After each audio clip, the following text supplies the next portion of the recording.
നമ്മൾ എന്ത് ആർത്തിയാണ് ഈ കാണിക്കുന്നത്? നമ്മുടെ സഹോദരന് കിട്ടണം, എനിക്ക് വേണ്ട, എന്റെ കൂട്ടുകാരൻ ചിരിക്കട്ടെ, എന്റെ വീട്ടിൽ ഞാൻ കണ്ണീരടക്കി കഴിയാം, പക്ഷെ എന്റെ കൂടെയുള്ള പാവപ്പെട്ടവര് പുഞ്ചിരിക്കട്ടെ എന്ന് ആഗ്രഹിക്കേണ്ടവനാണ് വിശ്വാസി. ജാതിയും മതവും അതിൽ പ്രശ്നമല്ലെന്നാണ്. നമ്മുടെ അയൽപക്കങ്ങളിൽ കഷ്ടപ്പെടുമ്പോ അത് ഏത് മതവിശ്വാസിയാണെങ്കിൽ പോലും അവർക്ക് സഹായം എത്തിച്ചിട്ട് നമ്മൾ പട്ടിണി കിടന്നാലും സാരമില്ല എന്ന് ചിന്തിക്കേണ്ടവനാണ് മുസ്ലിം. അല്ലേ? നമ്മുടെ വിശ്വാസം അതല്ലേ പഠിപ്പിച്ചത്? എങ്ങനെ നമ്മളൊക്കെ ഇങ്ങനെ വിഷ്കന്മാരായി പോയത്? ഖാലിദ് തങ്ങൾ ആ നേരത്തെ പറഞ്ഞൊരു വാക്കുണ്ട് മുഅ്മിനെ, ആ ഒരു ഗ്ലാസ് വെള്ളം പിടിച്ചിട്ട് നൃത്തം നിന്നു. റബ്ബേ, ഈ ഒരു ഗ്ലാസ് വെള്ളവുമായി ഞാൻ 6 ആളുടെ അരികത്ത് ഓരോരുത്തരരികത്തും ചെന്ന് നോക്കി, കുടിച്ചോളൂ കുടിച്ചോളൂ.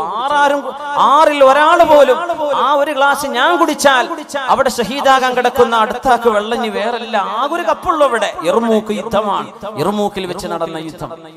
സുബ്ഹാനല്ലാഹ്. ഖാലിദ് റളിയല്ലാഹു അൻഹു പറഞ്ഞു, അല്ലാഹുവേ റബ്ബേ, അല്ലാഹുമ്മ അസ്ഖിഹിം മിൻ ജന്നതിക, നിന്റെ സ്വർഗ്ഗത്തിൽ നിന്ന് അവരെ കുടിപ്പിക്കണേ. ഫഇന്നഹും ഖദ് ഖറജൂ ഫീ സബീലിക റബ്ബേ, നിന്റെ വഴിയിലാണ് അവർ വന്നത്. അല്ലാഹുമ്മ ജുമഅനാ ബിഹിം ഫിൽ ജന്ന, സ്വർഗ്ഗത്തിൽ ഒരുമിച്ച് കൂട്ടി കാണിച്ചു തരണേ റബ്ബേ. ഈ വെള്ളം ഞാൻ കൊടുത്തിട്ട് കുടിക്കാൻ കൂട്ടാക്കിയില്ല. അല്ലാഹുമ്മ അസ്ഖിഹിം മിൻ ജന്നതിക, നിന്റെ സ്വർഗ്ഗത്തിൽ നിന്ന് അവർക്ക് കുടിപ്പിക്കണേ. ദുനിയാവിലെ വെള്ളം അവർ കുടിച്ചിട്ടില്ല റബ്ബേ, നാളെ പരലോകത്തെ സ്വർഗ്ഗത്തിന്റെ വെള്ളം നീ കുടിപ്പിക്കണേ എന്ന് ആ വെള്ളം പിടിച്ച് കരഞ്ഞുകൊണ്ട് ദുആ ചെയ്തിട്ടുണ്ട് ഖാലിദ് ഇബ്നുൽ വലീദ് റളിയല്ലാഹു അൻഹു. വെള്ളം കുടിച്ചില്ലല്ലോ, വേണ്ടാന്ന് പറഞ്ഞില്ലേ? അതാണ് നമ്മുടെ ഈ ഉമ്മത്ത്. ബീബായി നബി തങ്ങളുടെ വ ഇന്നക ലഅലാ ഖുലുഖിൻ അദീം, ഹബീബിനെ കൊല്ലാൻ വന്ന വാപ്പയുടെ മോനാണിത്, ഇക്രിമ റളിയല്ലാഹു അൻഹു. ഹബീബിന്റെ തലയിലേക്ക് കല്ല് വാരിയിടാൻ വന്ന ആള്, ഹബീബിനെ ദ്രോഹിച്ച ആള്. ഹബീബ് നിസ്കരിക്കുമ്പോൾ ആരാണ് ഒട്ടകത്തിന്റെ അറവ് നൽകപ്പെട്ട അറുത്ത ഒരു ഒട്ടകത്തിന്റെ നാറുന്ന ബ്ലാഡറും അതിന്റെ കുടലുകളും ആരാണ് കൈകൊണ്ട് വാരിയിട്ട് സുജൂദിൽ കിടക്കുന്ന ഹബീബിന്റെ തോളിലേക്ക് ഇടുക എന്ന് നബി തങ്ങൾ അപമാനിക്കാനും ഹബീബിന്റെ നിസ്കാരത്തോട് വെറുപ്പുണ്ടായിട്ട് അബൂജഹലാണത് ചെയ്യിപ്പിച്ചത്. അഷ്ഖൽ ഖൗം അത് ചെയ്തു. ഈ ഉമ്മത്തിലെ ഏറ്റവും പരാജയപ്പെട്ടവൻ, ഉമ്മത്തു ദഅവയിലെ ഏറ്റവും പരാജയപ്പെട്ടവൻ ചെയ്തു അത് ആ ഹബീബായ നബി തങ്ങളുടെ പുണ്യമേനയിലേക്ക് ചീഞ്ഞു നാറുന്ന സർവ്വതും വാരിയെറിഞ്ഞിരുന്ന ഹബീബിനെ കൊല്ലാൻ വേണ്ടി 11 തവണ മർഡർ അറ്റംപ്റ്റുകൾ ഉണ്ടാക്കിയ ആള്, മുത്തുനബിയെ കൊല്ലാൻ 11 വധശ്രമം ചെയ്ത ആള്, ആ ആളിന്റെ മോനാണ് ഈ ഉമ്മത്തിന്റെ നന്മയുടെ സുഗന്ധമായി സുഹൃതമായി മാറിയ ഇക്രിമ റളിയല്ലാഹു അൻഹു. എങ്ങനെയാണ് ദീനിലേക്ക് വന്നതെന്നറിയുമോ? ഹബീബിന്റെ സരളമായ സ്വഭാവ ഗുണം കണ്ടപ്പോഴാണ്. വ ഇന്നക ലഅലാ ഖുലുഖിൻ അദീം, ഹബീബിന്റെ രീതിയും സ്വഭാവ രീതിയും ഹബീബിന്റെ സംസാര രീതിയും അങ്ങനെയായിരുന്നു. നബിയെ, അങ്ങയുടെ സ്വഭാവം വല്ലാത്തതാണല്ലോ. അവര് മുഴുവനും ആകർഷിച്ചത് ആ ഒരു രീതിയാണ്, ഉപദേശത്തിന്റെ രീതി അതാണ്. സാരോപദേശം നടത്തുമ്പോ അങ്ങനെയാ ചെയ്യേണ്ടത്. കഅബാലയത്തിന്റെ വാതിൽപ്പടിയിൽ നിന്നുകൊണ്ട് നബി തങ്ങൾ ചോദിച്ചുവല്ലോ, മാ തറൗന അന്നി ഫാഇലും ബികും. മക്ക വിജയം നടക്കുമ്പോ, മക്കം ഫത്ഹ് നടക്കുമ്പോ, ഹിജ്റയുടെ 8-ാം വർഷം അല്ലാഹുവിന്റെ റസൂലിനെ ദ്രോഹിച്ച മുഴുവൻ ആളുകളും മുമ്പിലുണ്ടായിരിക്കെ കഅബാലയത്തിന്റെ വാതിൽപ്പടിയിൽ നിന്നുകൊണ്ടാണ് നബി ചോദിച്ചത്. മുഴുവൻ ആളുകളും, എല്ലാ ക്രിമിനലുകളും ഹബീബിന്റെ മുന്നിലുണ്ട്. പഞ്ചപുച്ഛമടക്കിയവർ കീഴടങ്ങിയിരിക്കുന്നു, ആയുധം വെച്ച് കീഴടങ്ങി. നബി തങ്ങൾ യുദ്ധം ചെയ്തുകൊണ്ടല്ല കീഴടക്കുന്നത്. തക്ബീറിന്റെ മുഴക്കം, ജാഅൽ ഹഖ് വസഹഖൽ ബാതിലു ഇന്നൽ ബാതില കാന സഹൂഖാ. സത്യം വന്നിരിക്കുന്നു, അസത്യം നാമാവശേഷമായിരിക്കുന്നു, അസത്യം ഒരിക്കലും വിജയിക്കുകയില്ല എന്ന വിശുദ്ധ ഖുർആനിന്റെ വചനം ഉച്ചരിച്ചു വന്ന സ്വഹാബിമാർ ഒരു യുദ്ധമില്ലാതെ മക്ക നഗരം മുഴുവൻ ഹബീബിന്റെ വരുതിയിലേക്ക് വന്ന് നബി തങ്ങളെ ആട്ടിയോടിക്കാൻ ഹബീബിനെ തുരത്താനും അനുയായികളെ നാട് കടത്താനും അനുയായികളെ ദ്രോഹിക്കാനും മുന്നിട്ടിറങ്ങിയ മുഴുവൻ ആളുകളും ഹബീബിന്റെ മുമ്പിൽ അവിടെയുണ്ട്. മക്കയിൽ കൊല്ലപ്പെട്ട സ്വനാദീദ് ഖുറൈശ് ഒഴികെ ബാക്കിയൊക്കെ അവിടെ മുമ്പിലുണ്ട്. തങ്ങൾ ചോദിച്ച ചോദ്യം എന്താ? നിങ്ങളെയൊക്കെ ഞാൻ എന്ത് ചെയ്യുമെന്നാണ് നിങ്ങൾ വിചാരിക്കുന്നത്? നിങ്ങൾ പറയില്ലേ ഞങ്ങൾക്ക് ഭരണം കിട്ടിയവിടെ കാണിച്ചു തരാം, അങ്ങനെ പറയാം. പഞ്ചായത്ത് വാർഡ് മുതൽ പറയും ഡയലോഗ് ഇല്ലേ, അടുത്ത തവണ കാണിച്ചു തരാം. പള്ളി കമ്മിറ്റിയും പറയും, മദ്രസ കമ്മിറ്റിയും പറയും. ചിലപ്പോ ചില നാടുകളിലൊക്കെ ഞങ്ങൾക്ക് ഭരണം കിട്ടട്ടെ അപ്പൊ കാണിച്ചു തരാം. തങ്ങൾക്ക് അധികാരം കിട്ടിയപ്പോ തങ്ങൾ എന്താ ചെയ്തത്? അതാണ് ബുദ്ധി, അതാണ് വിജയം. അധികാരവും കരുത്തും ശക്തിയും കയ്യിലുണ്ടായിരിക്കെ തങ്ങളോട് അനീതി ചെയ്തവർക്ക് മാപ്പ് ചെയ്തു കൊടുക്കാൻ കഴിയാൻ, അതല്ലേ ആണത്വം. തങ്ങൾ ചോദിച്ചു, നിങ്ങളെയൊക്കെ ഞാൻ എന്ത് ചെയ്യുമെന്നാണ് നിങ്ങൾ വിചാരിക്കുന്നത്? അറബികളുടെ പഴയ കഥ അനുസരിച്ച് അധികാരം കിട്ടിയവൻ കരുത്തുള്ളവൻ കരുത്തില്ലാത്തവനെ വെറുതെ വിടില്ല, വകവരുച്ചു. അവർ ഹബീബിനെ മനസ്സിലാക്കി. അവർ പറഞ്ഞു, കരഞ്ഞുകൊണ്ടാണ് പറഞ്ഞത്, അഖുൻ കരീം വബിനു അഖിൻ കരീം, ഞങ്ങളുടെ മാന്യനായ സഹോദരനല്ലോ മുഹമ്മദേ നിങ്ങൾ, ഞങ്ങളുടെ മാന്യനായ സഹോദരന്റെ മകനല്ലയോ നിങ്ങൾ സല്ലല്ലാഹു അലൈഹി വസല്ലം. അവരോട് നബി തങ്ങൾ പറഞ്ഞ മറുപടിയുണ്ട്, ഇദ്ഹബൂ ഫഅൻതു. ശസ്തമായ അബൂ സുഫിയാൻ എന്ന് പറയില്ലേ, അവരുടെ മുഴുവൻ പേര് അബൂ സുഫിയാൻ ഇബ്നു ഹർബ് എന്നാണ്. ഈ തങ്ങൾ മാപ്പ് തന്നാലും എന്തായിരിക്കും അതിന്റെ അവസ്ഥ? അവർ ഉറപ്പിച്ചു തങ്ങൾ മാപ്പ് തരില്ലെന്ന് വിചാരിച്ച് ഓടുകയാണ്. അബൂ സുഫിയാൻ ഇബ്നു ഹാരിത്ത് മക്കളെയും കൊണ്ട് മരുഭൂമിയിലേക്ക് ഓടുന്നത് കണ്ടപ്പോ അലി ഇബ്നു അബീ ത്വാലിബ് റളിയല്ലാഹു അൻഹു ചോദിച്ചു, ഇലാ ഐന തസീറു യാ അബൂ സുഫിയാൻ? അബൂ സുഫിയാൻ ഇബ്നുൽ ഹാരിത്തെ, എങ്ങോട്ടാ നിങ്ങൾ ഓടുന്നത്? എങ്ങോട്ടായി ഓട്ടം? ഞാൻ മരുഭൂമിയിലേക്ക് പോവാണ്. അഖ്റുജു ഇല സുഹറ ഫഅമൂതു അന, ഞാനും വഅത്ഫാലി, എൻ്റെ മക്കളും, ജൂഅൻ വഉരിയൻ വഅത്ഷ, ഞങ്ങള് ഭക്ഷണമില്ലാതെ വെള്ളമില്ലാതെ വസ്ത്രമില്ലാതെ പുതപ്പില്ലാതെ ഞങ്ങൾ ആ മരുഭൂമിയിൽ കിടന്ന് മരിക്കാൻ പോവാണ്. എന്തിന് ജീവിക്കണം? മക്ക മുഹമ്മദ് നബിയുടെ കയ്യിൽ വന്നില്ലേ, ഇനി എന്തിന് ജീവിക്കണം? ഇവിടെ നിൽക്കാൻ ഞങ്ങളെ കൊണ്ട് പറ്റുമോ? പോവാൻ. ഞങ്ങൾ വെയിൽ കൊണ്ട് മരിക്കട്ടെ, ഞാനും എൻ്റെ മക്കളും മരുഭൂമിയിലേക്ക് പോവാൻ. തങ്ങൾ ചോദിച്ചു, വലിമാത, എന്തിനാ നിങ്ങൾ ഈ പോകുന്നത്? പറഞ്ഞു, ഇന്നദറകനി മുഹമ്മദുൻ ഖതഅനി ബിസൈഫി ഇറബൻ ഇറബാ, എന്നെ മുഹമ്മദ് നബി തങ്ങളെങ്ങാനും കണ്ടാൽ എന്നെ വാളുകൊണ്ട് വെട്ടി പീസ് പീസാക്കില്ലേ? കാരണം അത്രക്കുമേൽ മുഹമ്മദ് നബിയോട് ഉപദ്രവം ചെയ്ത ആളല്ലേ ഞാൻ എന്ന് അബൂ സുഫിയാൻ ഇബ്നുൽ ഹാരിസ് പറഞ്ഞപ്പോ മുത്തുനബി തങ്ങളുടെ പ്രിയപ്പെട്ട ഹബീബായ തങ്ങളുടെ ഇബ്നു അമ്മായ അലി റളിയല്ലാഹു അൻഹു പറഞ്ഞു, ഉദ് ഇലൈഹി, അബൂ സുഫിയാൻ ഇബ്നുൽ ഹാരിസേ, ആ റസൂലിനെ നീ മനസ്സിലാക്കിയിട്ടുണ്ടോ? നീ എന്തിനാ ചെറിയ മക്കളെടുത്ത് പോകുന്നത്? നിന്റെ ഭാര്യ മക്കളെ കുടുംബത്തെ ഉമ്മയെ കൊണ്ടുപോയി എന്തിന് മരുഭൂമിയിലെ ഈ ചൂടിൽ പോയി നീ വെള്ളവും ഭക്ഷണവും കിട്ടാതെ എന്തിന് ആത്മഹത്യ ചെയ്യണം? എന്തിന് കടും കൈ ചെയ്യണം? മുഹമ്മദ് നബി തങ്ങളെ നീ ഒന്ന് ചെന്ന് കാണണം. വസല്ലിം അലൈഹി ബിന്നുബുവ, പ്രവാചകരുടെ പ്രവാചകത്വം നിനക്ക് മനസ്സിലായിട്ടുണ്ടല്ലോ. അതറിഞ്ഞിട്ട് നിന്റെ അധികാരവും നിന്റെ അഭിമാന ബോധവും, നീയൊക്കെ നാട്ടിലെ ശിർക്കിന്റെ കോമരങ്ങളായി തുള്ളിയ ആളുകളാണ്, ബഹുദൈവ ആരാധനയെ പ്രമോട്ട് ചെയ്ത ആളുകളാണ്. അപ്പൊ സ്വാഭാവികമായും ഏകദൈവമാണ് പ്രപഞ്ചത്തിന്റെ സൃഷ്ടാവ് എന്ന് പറഞ്ഞ മുഹമ്മദ് നബിയുടെ വിശ്വാസം നിനക്ക് പിടിക്കാതെ വന്നു. ആ ഒരൊറ്റ തെറ്റല്ലാതെ മുഹമ്മദ് നബി നിങ്ങളോട് എന്ത് തെറ്റാണ് ചെയ്തത്? നബി തങ്ങൾ നിങ്ങളുടെ വീട് ആക്രമിച്ചോ? പ്രവാചകന്റെ അനുയായികൾ നിങ്ങളെ വല്ലതും ചെയ്തോ? ഒന്നും ചെയ്തില്ലല്ലോ. ആകെ നിങ്ങളോട് പറഞ്ഞത് പ്രപഞ്ചത്തിന്റെ സൃഷ്ടാവ് ഒരേ ഒരുത്തനാണ്, ഈ കണ്ണ് പടച്ചു തന്നവനാണവൻ, ഈ കൊച്ചു കണ്ണുകൊണ്ട് അല്ലാഹനെ കാണണമെന്ന് ഈ പ്രപഞ്ചത്തിന്റെ വലുപ്പം അറിയുന്ന ഒരു മനുഷ്യന് തന്റെ കണ്ണിന്റെ ഈ കൊച്ചു രണ്ട് സാധനത്തിന്റെ മുമ്പിൽ എനിക്ക് എന്റെ പടച്ചവനെ കാണണമെന്ന് പറഞ്ഞാൽ ഈ മഹാലോകം സൃഷ്ടിച്ച പടച്ച തമ്പുരാനെ എത്ര ചെറുതായി കാണിക്കലാണത്. അതുകൊണ്ട് കണ്ണുകൊണ്ട് കാണപ്പെടാത്തവൻ, എന്നാൽ കണ്ണുകൾ പടച്ചവൻ അവനാണ് അല്ലാഹു. ലാ തുദ്രികുഹുൽ അബ്സാർ വഹുവ യുദ്രികുൽ അബ്സാർ വഹുവൽ ലതീഫുൽ ഖബീർ. കാണാത്തത് വിശ്വസിക്കൂല എന്ന് പറയുന്നവരറിയണം, അള്ളാഹുവിനെ എന്റെ കണ്ണുകൊണ്ട് ഞാനൊന്ന് കാണട്ടെ എന്ന് പറയുന്നത് അള്ളാഹുവിനെ കൊച്ചാക്കലല്ലേ? എന്താ ഈ പ്രപഞ്ചത്തിന്റെ വലുപ്പം? എത്രയാ ഭൂമിന്റെ വലുപ്പം? ഇതിനേക്കാൾ എത്ര ആയിരം മടങ്ങ് വലുപ്പമുള്ളതാണ് സൂര്യൻ.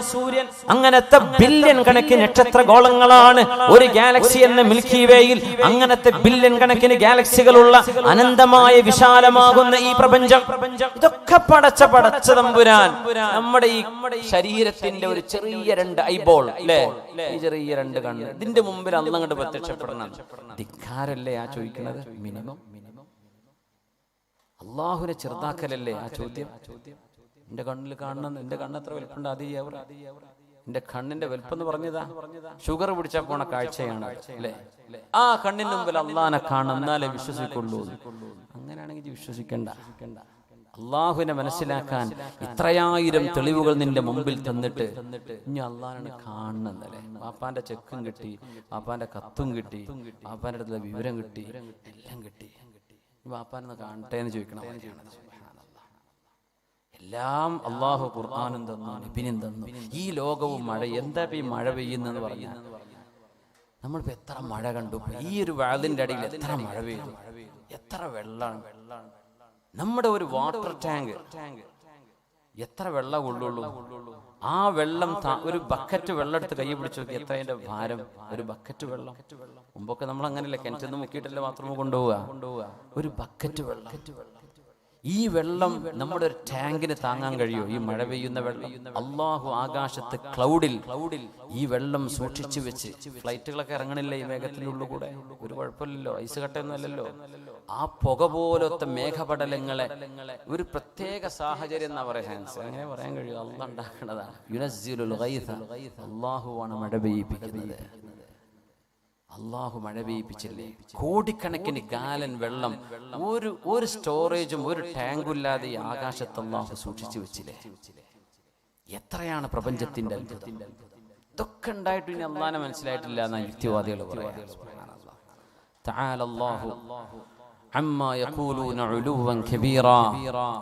കണ്ണുകളെ പടച്ചവനാണവൻ, പക്ഷെ കണ്ണുകളെ കൊണ്ടവനെ കാണണം എന്ന് പറയുന്നത് ധിക്കാരമാണ്. അള്ളാഹുവിന്റെ വലുപ്പം മനസ്സിലാക്കാത്തവർ അത് പറയാതെ നമ്മുടെ ബക്കറ്റുമായിട്ട് പോയിക്കോട്ടെ. അല്ല, നമ്മുടെ തേൻ വാങ്ങിയവരോ വാങ്ങിയാക്കാത്തവരോ ഒക്കെ ഉണ്ടാവാം. ഒരു ബക്കറ്റ് കൂടെ ഉണ്ടോ? വേഗം കൊടുക്കി. നാളെ വേദണ്ടോ? നാളെ അല്ലല്ലോ. അപ്പൊ പിന്നെ വേഗം ആയിക്കോട്ടെ. ഇനിയിപ്പോ തേങ്കുപ്പിയൊക്കെ ബാക്കിയപ്പോ എല്ലാവരും വരി കൊണ്ടുപോയി കുടിച്ചിട്ട് കാര്യമില്ലല്ലോ, എല്ലാവർക്കും കിട്ടല്ലേ ഹൈറ്. എന്റെ സഹോദരിമാരും സഹോദരങ്ങളൊക്കെ എന്ത് ചെയ്യാ, നന്നായിട്ട് സഹായിക്കുക. ഇൻഷാ അല്ലാഹ്. അലി റളിയല്ലാഹു അൻഹു പറയാ, അബൂ സുഫിയാൻ ഇബ്നു ഹാരിസ ആത്മഹത്യ ചെയ്യാൻ പോവല്ലേ? നിനക്ക് നബിയെ മനസ്സിലായിട്ടില്ലേ? നിനക്ക് റസൂലിനെ മനസ്സിലായില്ലേ? സ്വല്ലല്ലാഹു അലൈഹി വസല്ലം. ഈ യുക്തിവാദികളൊക്കെ നമ്മുടെ ഈ ഓറിയന്റലിസ്റ്റുകളും ഇസ്ലാമിന്റെ ശത്രുക്കളും അടിസ്ഥാനരഹിതമായ പല കഥകളും ഉണ്ടാക്കി, ചില ഹദീസുകളുടെ പശ്ചാത്തലവും ആശയവും മനസ്സിലാക്കാതെ ദുർവ്യാഖ്യാനം ചെയ്ത് മുത്തുനബി തങ്ങളെ താറടിക്കുന്നത് കാണും ഭയങ്കര വേദന തോന്നും. റബ്ബേ, ഈ മുത്തായ നബി ഇവർക്ക് അറിഞ്ഞിരുന്നെങ്കിൽ. അവർ പറയുന്ന ആശയങ്ങൾ ശരിയാന്ന് അവർ വിചാരിക്കുന്നത്, എന്നിട്ട് അങ്ങോട്ട് പറയുന്നേ. ഫേസ്ബുക്കിൽ യുക്തിവാദികൾ കടന്ന് നിരങ്ങാണ്. അള്ളാഹു അവർക്ക് ബുദ്ധി കൊടുക്കട്ടെ. അറിയാത്തത് കൊണ്ടായിരിക്കും. ഈ നബിയെ അവരറിയും. മനസ്സിലെവിടെയോ ഇതൊക്കെ ചെയ്ത ഒരു മഹാവിപ്ലവകാരി നിബിധങ്ങൾ ചെയ്തതിൽ കൊട്ടാരണ്ടാക്കാനാണോ? തങ്ങൾ എന്തെങ്കിലും സമ്പാദിച്ചോ? അതൊക്കെ ചെയ്തിട്ട് ഒരാൾ ഇത്രയും ത്യാഗം സഹിച്ചാൽ ഒന്നുകിൽ ഭൗതിക നേട്ടം വേണം. നബി എന്തെങ്കിലും ഭൗതിക നേട്ടം ചെയ്തോ? ഇല്ലല്ലോ.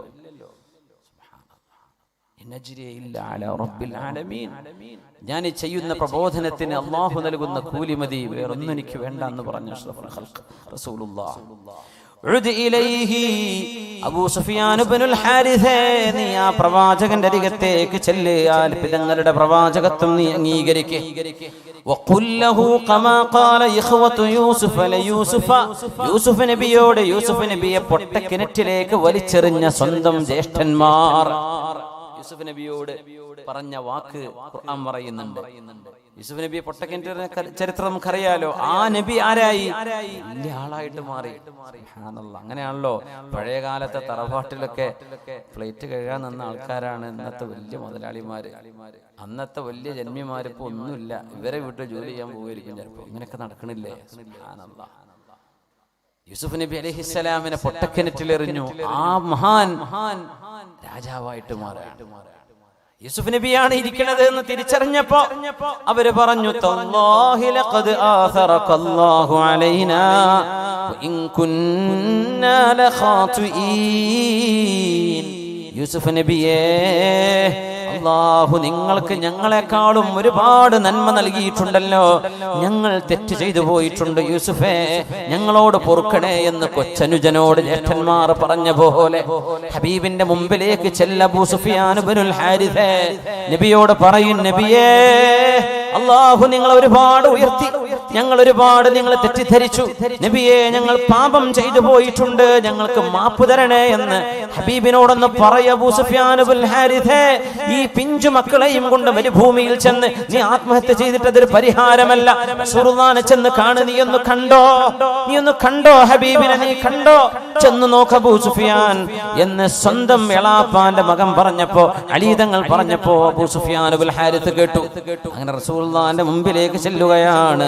ഹബീബിന്റെ മുമ്പിൽ ചെന്നുകൊണ്ട് പറഞ്ഞു, അസ്സലാമു അലൈക യാ റസൂലല്ലാഹ്. നാവ് കൊണ്ട് പറയാൻ വഴങ്ങാതിരുന്ന ആ വാക്ക് അബൂ സുഫിയാൻ ഇബ്നുൽ ഹാരിഥിന്റെ നാവിലൂടെ വന്നു, അല്ലാഹുവിന്റെ തിരുദൂതരേ, ലോകരക്ഷിതാവ് എന്താണോ മനുഷ്യരോട് സംവദിക്കുന്നത് അത് മനുഷ്യരോട് ഡയറക്റ്റ് അല്ലാഹു സംസാരിക്കില്ലെന്ന് ഖുർആൻ തന്നെ പറഞ്ഞു. ഒരു പ്രവാചകനിലൂടെയല്ലാതെ. ആ പ്രവാചകനാണ് മനുഷ്യരോട് സൃഷ്ടാവായ മനുഷ്യനെ പടച്ചവൻ മനുഷ്യരോട് എന്ത് ചെയ്യണമെന്ന് പറയുന്നുവോ ആ നിർദ്ദേശങ്ങളെ മനുഷ്യരിൽ കൊടുക്കാൻ വന്ന അന്ത്യ റസൂലാണ് നബിയേ നിങ്ങൾ. സലാമു അലൈക യാ റസൂലല്ലാഹ്, യാ റസൂലല്ലാഹ്, അല്ലാഹുവിന്റെ റസൂലേ എന്ന് പറഞ്ഞിട്ട് സൂറത്ത് യൂസുഫിലെ 91-ാമത്തെ ആയത്ത് അങ്ങോട്ട് ഓതി കൊടുത്തു. തല്ലാഹി ലഖദ് ആഥറകല്ലാഹു അലൈനാ വഇൻ കുന്നാ ലഖാതിഈൻ. നബിയെ ഞങ്ങളെക്കാളും ഒരുപാട് അല്ലാഹു നിങ്ങളെ ഉയർത്തിയിരുന്നു നബിയെ, അല്ലാഹു നിങ്ങൾക്ക് സ്ഥാനം തന്നു. ഇൻ കുന്നാ ലഖാതിഈൻ, ഞങ്ങൾക്ക് തെറ്റുപറ്റി പോയിട്ടുണ്ട് നബിയെ എന്ന് ഹബീബിനോട് പറഞ്ഞു മാപ്പ് പറഞ്ഞു. സ്വല്ലല്ലാഹു അലൈഹി വസല്ലം കണ്ണുയർത്തി നോക്കുമ്പോൾ ഹബീബായ തങ്ങൾക്കെതിരെ ഏറ്റവും ദുഷിച്ച ഏറ്റവും മോശപ്പെട്ട തെറികൾ പറഞ്ഞിരുന്ന ആളായിരുന്നു അബൂ സുഫിയാൻ ഇബ്നുൽ ഹാരിഥ. അബൂ സുഫിയാൻ ഇബ്നുൽ ഹർബ് ഇതേ പേരുള്ള ആളായതുകൊണ്ട് പറയാൻ, അദ്ദേഹം നബി തങ്ങളെ മനസ്സിലാക്കിയ ആളാണ്. പലപ്പോഴും നബിയെ കൊല്ലണം എന്ന അബൂജഹൽ വരെ പറയുമ്പോ അബൂ സുഫിയാൻ പറഞ്ഞിട്ടുണ്ട്, കൊല്ലണോ? മുഹമ്മദ് നബിയുടെ വാക്കുകൾ, അവരുടെ ചിന്തകൾ, അതൊക്കെ നഷ്ടമാവില്ലേ ആ മഹാനെ കൊന്നാൽ? അവരെ മഹാൻ ഒന്നും പറയില്ല, നബിയെ കൊന്നാൽ. കൊല്ലാണ്ട് വല്ല വകുപ്പുണ്ടോ എന്ന് എപ്പോഴും പറയുമായിരുന്നു അബൂ സുഫിയാൻ ഇബ്നുൽ ഹർബ്. ഇത് അബൂ സുഫിയാൻ ഇബ്നുൽ ഹാരിഥ നബിയോട് മാപ്പ് പറഞ്ഞു. റസൂലുള്ളാഹി സ്വല്ലല്ലാഹു അലൈഹി വസല്ലം തങ്ങളുടെ പരിശുദ്ധമായ മുഖത്ത് പുഞ്ചിരി വിടർന്നു. വഖത്തറത് ലഹിയതുഹു ബിദ്ദുമൂ, ഹബീബിന്റെ താടി രോമത്തിലൂടെ കണ്ണുനീരുകൾ വരാൻ തുടങ്ങി. ഹബീബായ നബി സന്തോഷിക്കുകയാണ്, ഒരു മനുഷ്യന്റെ ആഖിറം രക്ഷപ്പെട്ടുവല്ലോ, പരലോകം രക്ഷപ്പെട്ടല്ലോ, സഹാബിയായി മാറല്ലേ. إذا اشتبكت دموع في خدودي إذا اشتبكت دموع في خدودي تبين ممن بكى ممن تباكى. കണ്ണുനീര് കാണുമ്പോ മനസ്സിലാവും ആരാണ് ഉണ്ടാക്കി കരയുന്നത്, ആരാണ് ശരിക്കും കരയുന്നത്. ഇദശ്തബകത് ദുമൂഉൻ ഫീ ഖുദൂദി തബയ്യന മൻ ബകാ മിമ്മൻ തബാകാ. ഹബീബിന്റെ കണ്ണെന്ന് കണ്ണുനീര് വന്നു. അബൂ സുഫിയാൻ ഇബ്നുൽ ഹാരിഥും കരയാൻ തുടങ്ങി.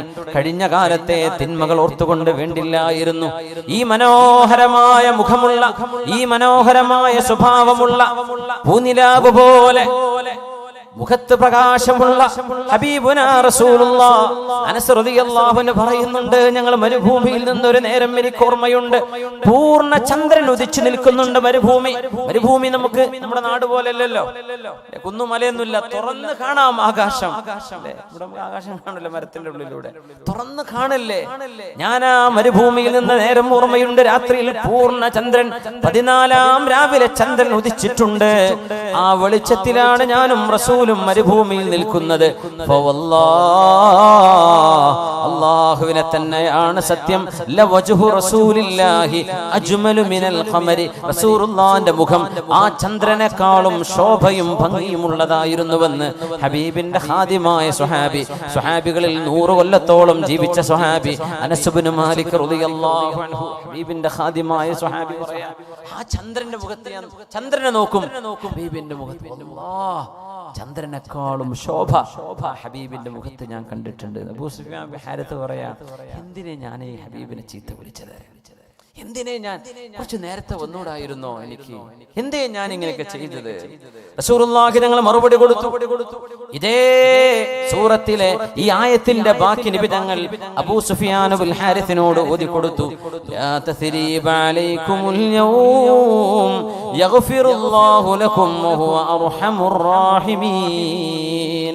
അബൂ സുഫിയാൻ ബിൻ ഹാരിത്തേ, നിന്നോട് നാം പ്രതികാരം ചോദിക്കുകയില്ല, പ്രതികാരമില്ല. ഒരുപാട് ചീത്ത പറഞ്ഞിട്ടുണ്ട്, അങ്ങോട്ട് ചീത്ത പറയില്ല. നമ്മൾ ഒരുപാട് ആളുകളെ നീ കൊന്നിട്ടുണ്ട്, എന്നെ കൊല്ലൂല.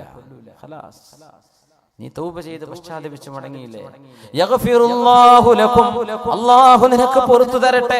വഹുവ അർഹമുർ റഹീമീൻ, ഏറ്റവും വലിയ കാരുണ്യവാനല്ലയോ അല്ലാഹു? അല്ലാഹു അല്ല ഏറ്റവും വലിയ കാരുണ്യവാൻ. ഈ രീതിയിലാണ് ഹബീബ് തിന്മകളെ സമീപിച്ചത്.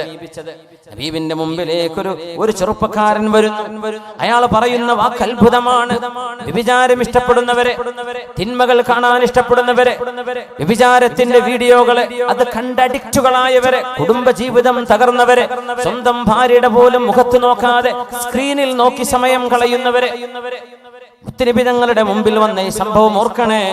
ഒരാൾ വന്നിട്ട് പറയുന്നു, യാ റസൂലല്ലാഹ്, റസൂലേ, അഷ്ഹദു അല്ലാ ഇലാഹ ഇല്ലല്ലാഹ് വ അന്നക റസൂലുള്ളാഹ്, അല്ലാഹുവല്ലാതെ ആരാധനക്കർഹനായിട്ട് മറ്റാരുമില്ല നബിയേ, അങ്ങ് അല്ലാഹുവിന്റെ തിരുദൂതരാണ്. വ അതൂബു മിൻ കുല്ലി മഅസിയത്തിൻ ഇല്ല സിനാ, എല്ലാ തെറ്റിൽ നിന്നും ഞാൻ അല്ലാഹുവിനോട് മാപ്പ് ചോദിക്കുന്നു നബിയേ.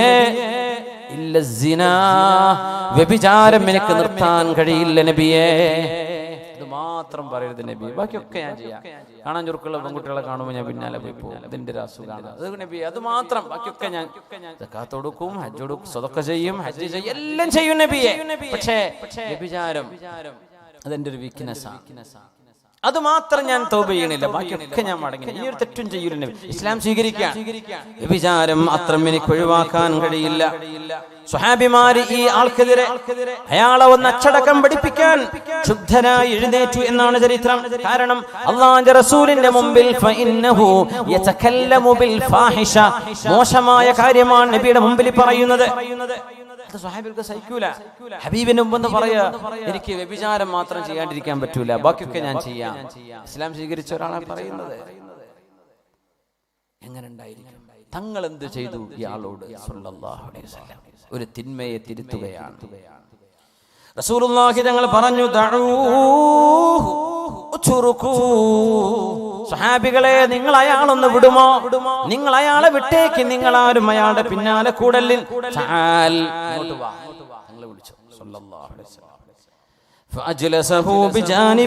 ഹബീബിന്റെ അരികത്ത് കൊണ്ടുവന്നിരുത്തി. ആരെങ്കിലും ഇരുത്തോ? അങ്ങനെ ഒരു പെണ്ണ് പിടിയാൻ ഞങ്ങൾ കൊണ്ടുവന്നിരുത്തി. ആ ചെറുപ്പക്കാരന്റെ തോളിൽ ഹബീബ് കൈവച്ചു. ഒരു തിന്മയെ തിരുത്താണ്. കുറെ ഒച്ചപ്പാടുണ്ടാക്കി, ബഹളുണ്ടാക്കി, പുറത്ത് കുറെ അടി കൊടുക്കലല്ല തിരുത്തൽ. മനസ്സിനെ തിരുത്താൻ കഴിയാണ്. തങ്ങളയാട് തോളിൽ കൈവച്ചുകൊണ്ട് പറഞ്ഞു,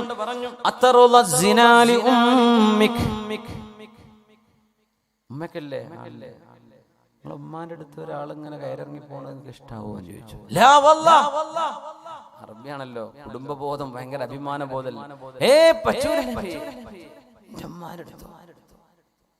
ഉമ്മാക്ക് ഈ പരിപാടി ഉണ്ടെന്ന് വിചാരിച്ചോളൂ, ഇഷ്ടാവോ എന്ന് ചോദിച്ചു. പറ്റില്ല.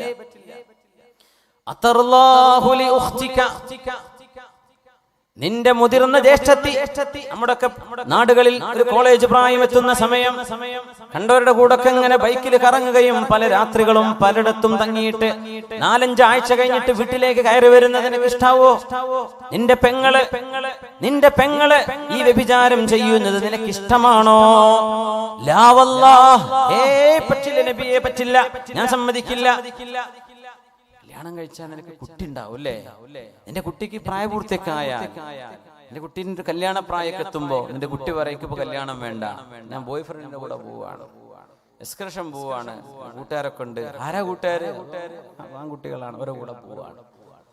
നീ ഇഷ്ടപ്പെടുമോ നിന്റെ പെങ്ങള്, നിന്റെ മോള്?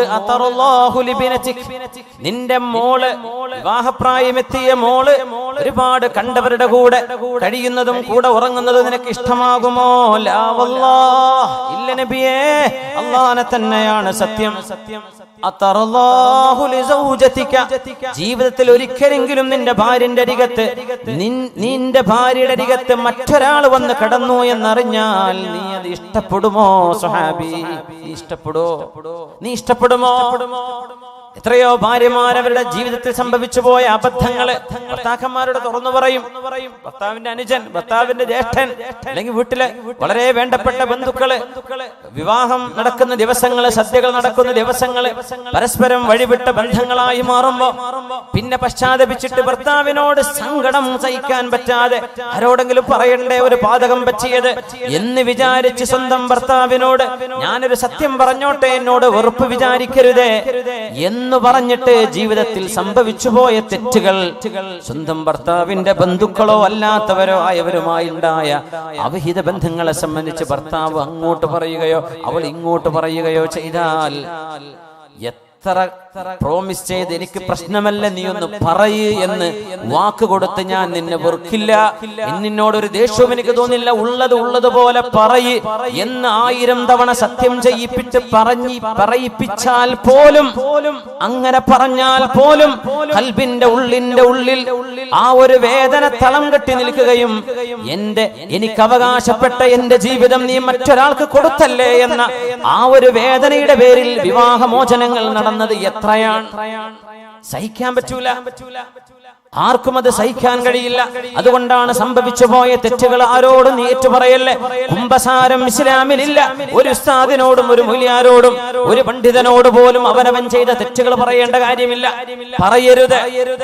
അല്ലാഹുവിലേക്ക് കൈയുയർത്ത് രാത്രി നേരങ്ങളിൽ എഴുന്നേറ്റ് നിസ്കരിക്ക്, മുസല്ലവിരിക്ക്, സുബഹിക്ക് ബാങ്ക് വിളിക്കുന്നതിന്റെ 1 മണിക്കൂർ മുമ്പെങ്കിലും എഴുന്നേറ്റിട്ട് 2 റക്അത്ത് തഹജ്ജുദ് നിസ്കരിക്ക്, വീണ്ടും 2 നിസ്കരിക്ക്. അങ്ങനെ നിനക്ക് അല്ലാഹുവിന്റെ മുമ്പിൽ താണുകയാണ് സുജൂദിൽ കിടന്നു. റബ്ബേ അല്ലാഹുമ്മ യാ മുഖല്ലിബൽ ഖുലൂബ് സബ്ബിത് ഖൽബി, പടച്ചവനെ ഹൃദയങ്ങളെ മാറ്റിമറിക്കുന്നവനെ എന്റെ കൽബുകളെ നീ ഉറപ്പിച്ചു തരണേ, എനിക്ക് മാപ്പ് തരണേ എന്ന് അല്ലാഹുവിനോട് സുജൂദിൽ കിടന്ന് ദുആ ചെയ്ത് സലാം വീട്ടിയിട്ട് കുറച്ച് ദുആയും കുറച്ച് സ്വലാത്തും ദിക്റും ചൊല്ലിയിട്ട് റബ്ബിനോട് പറയേ.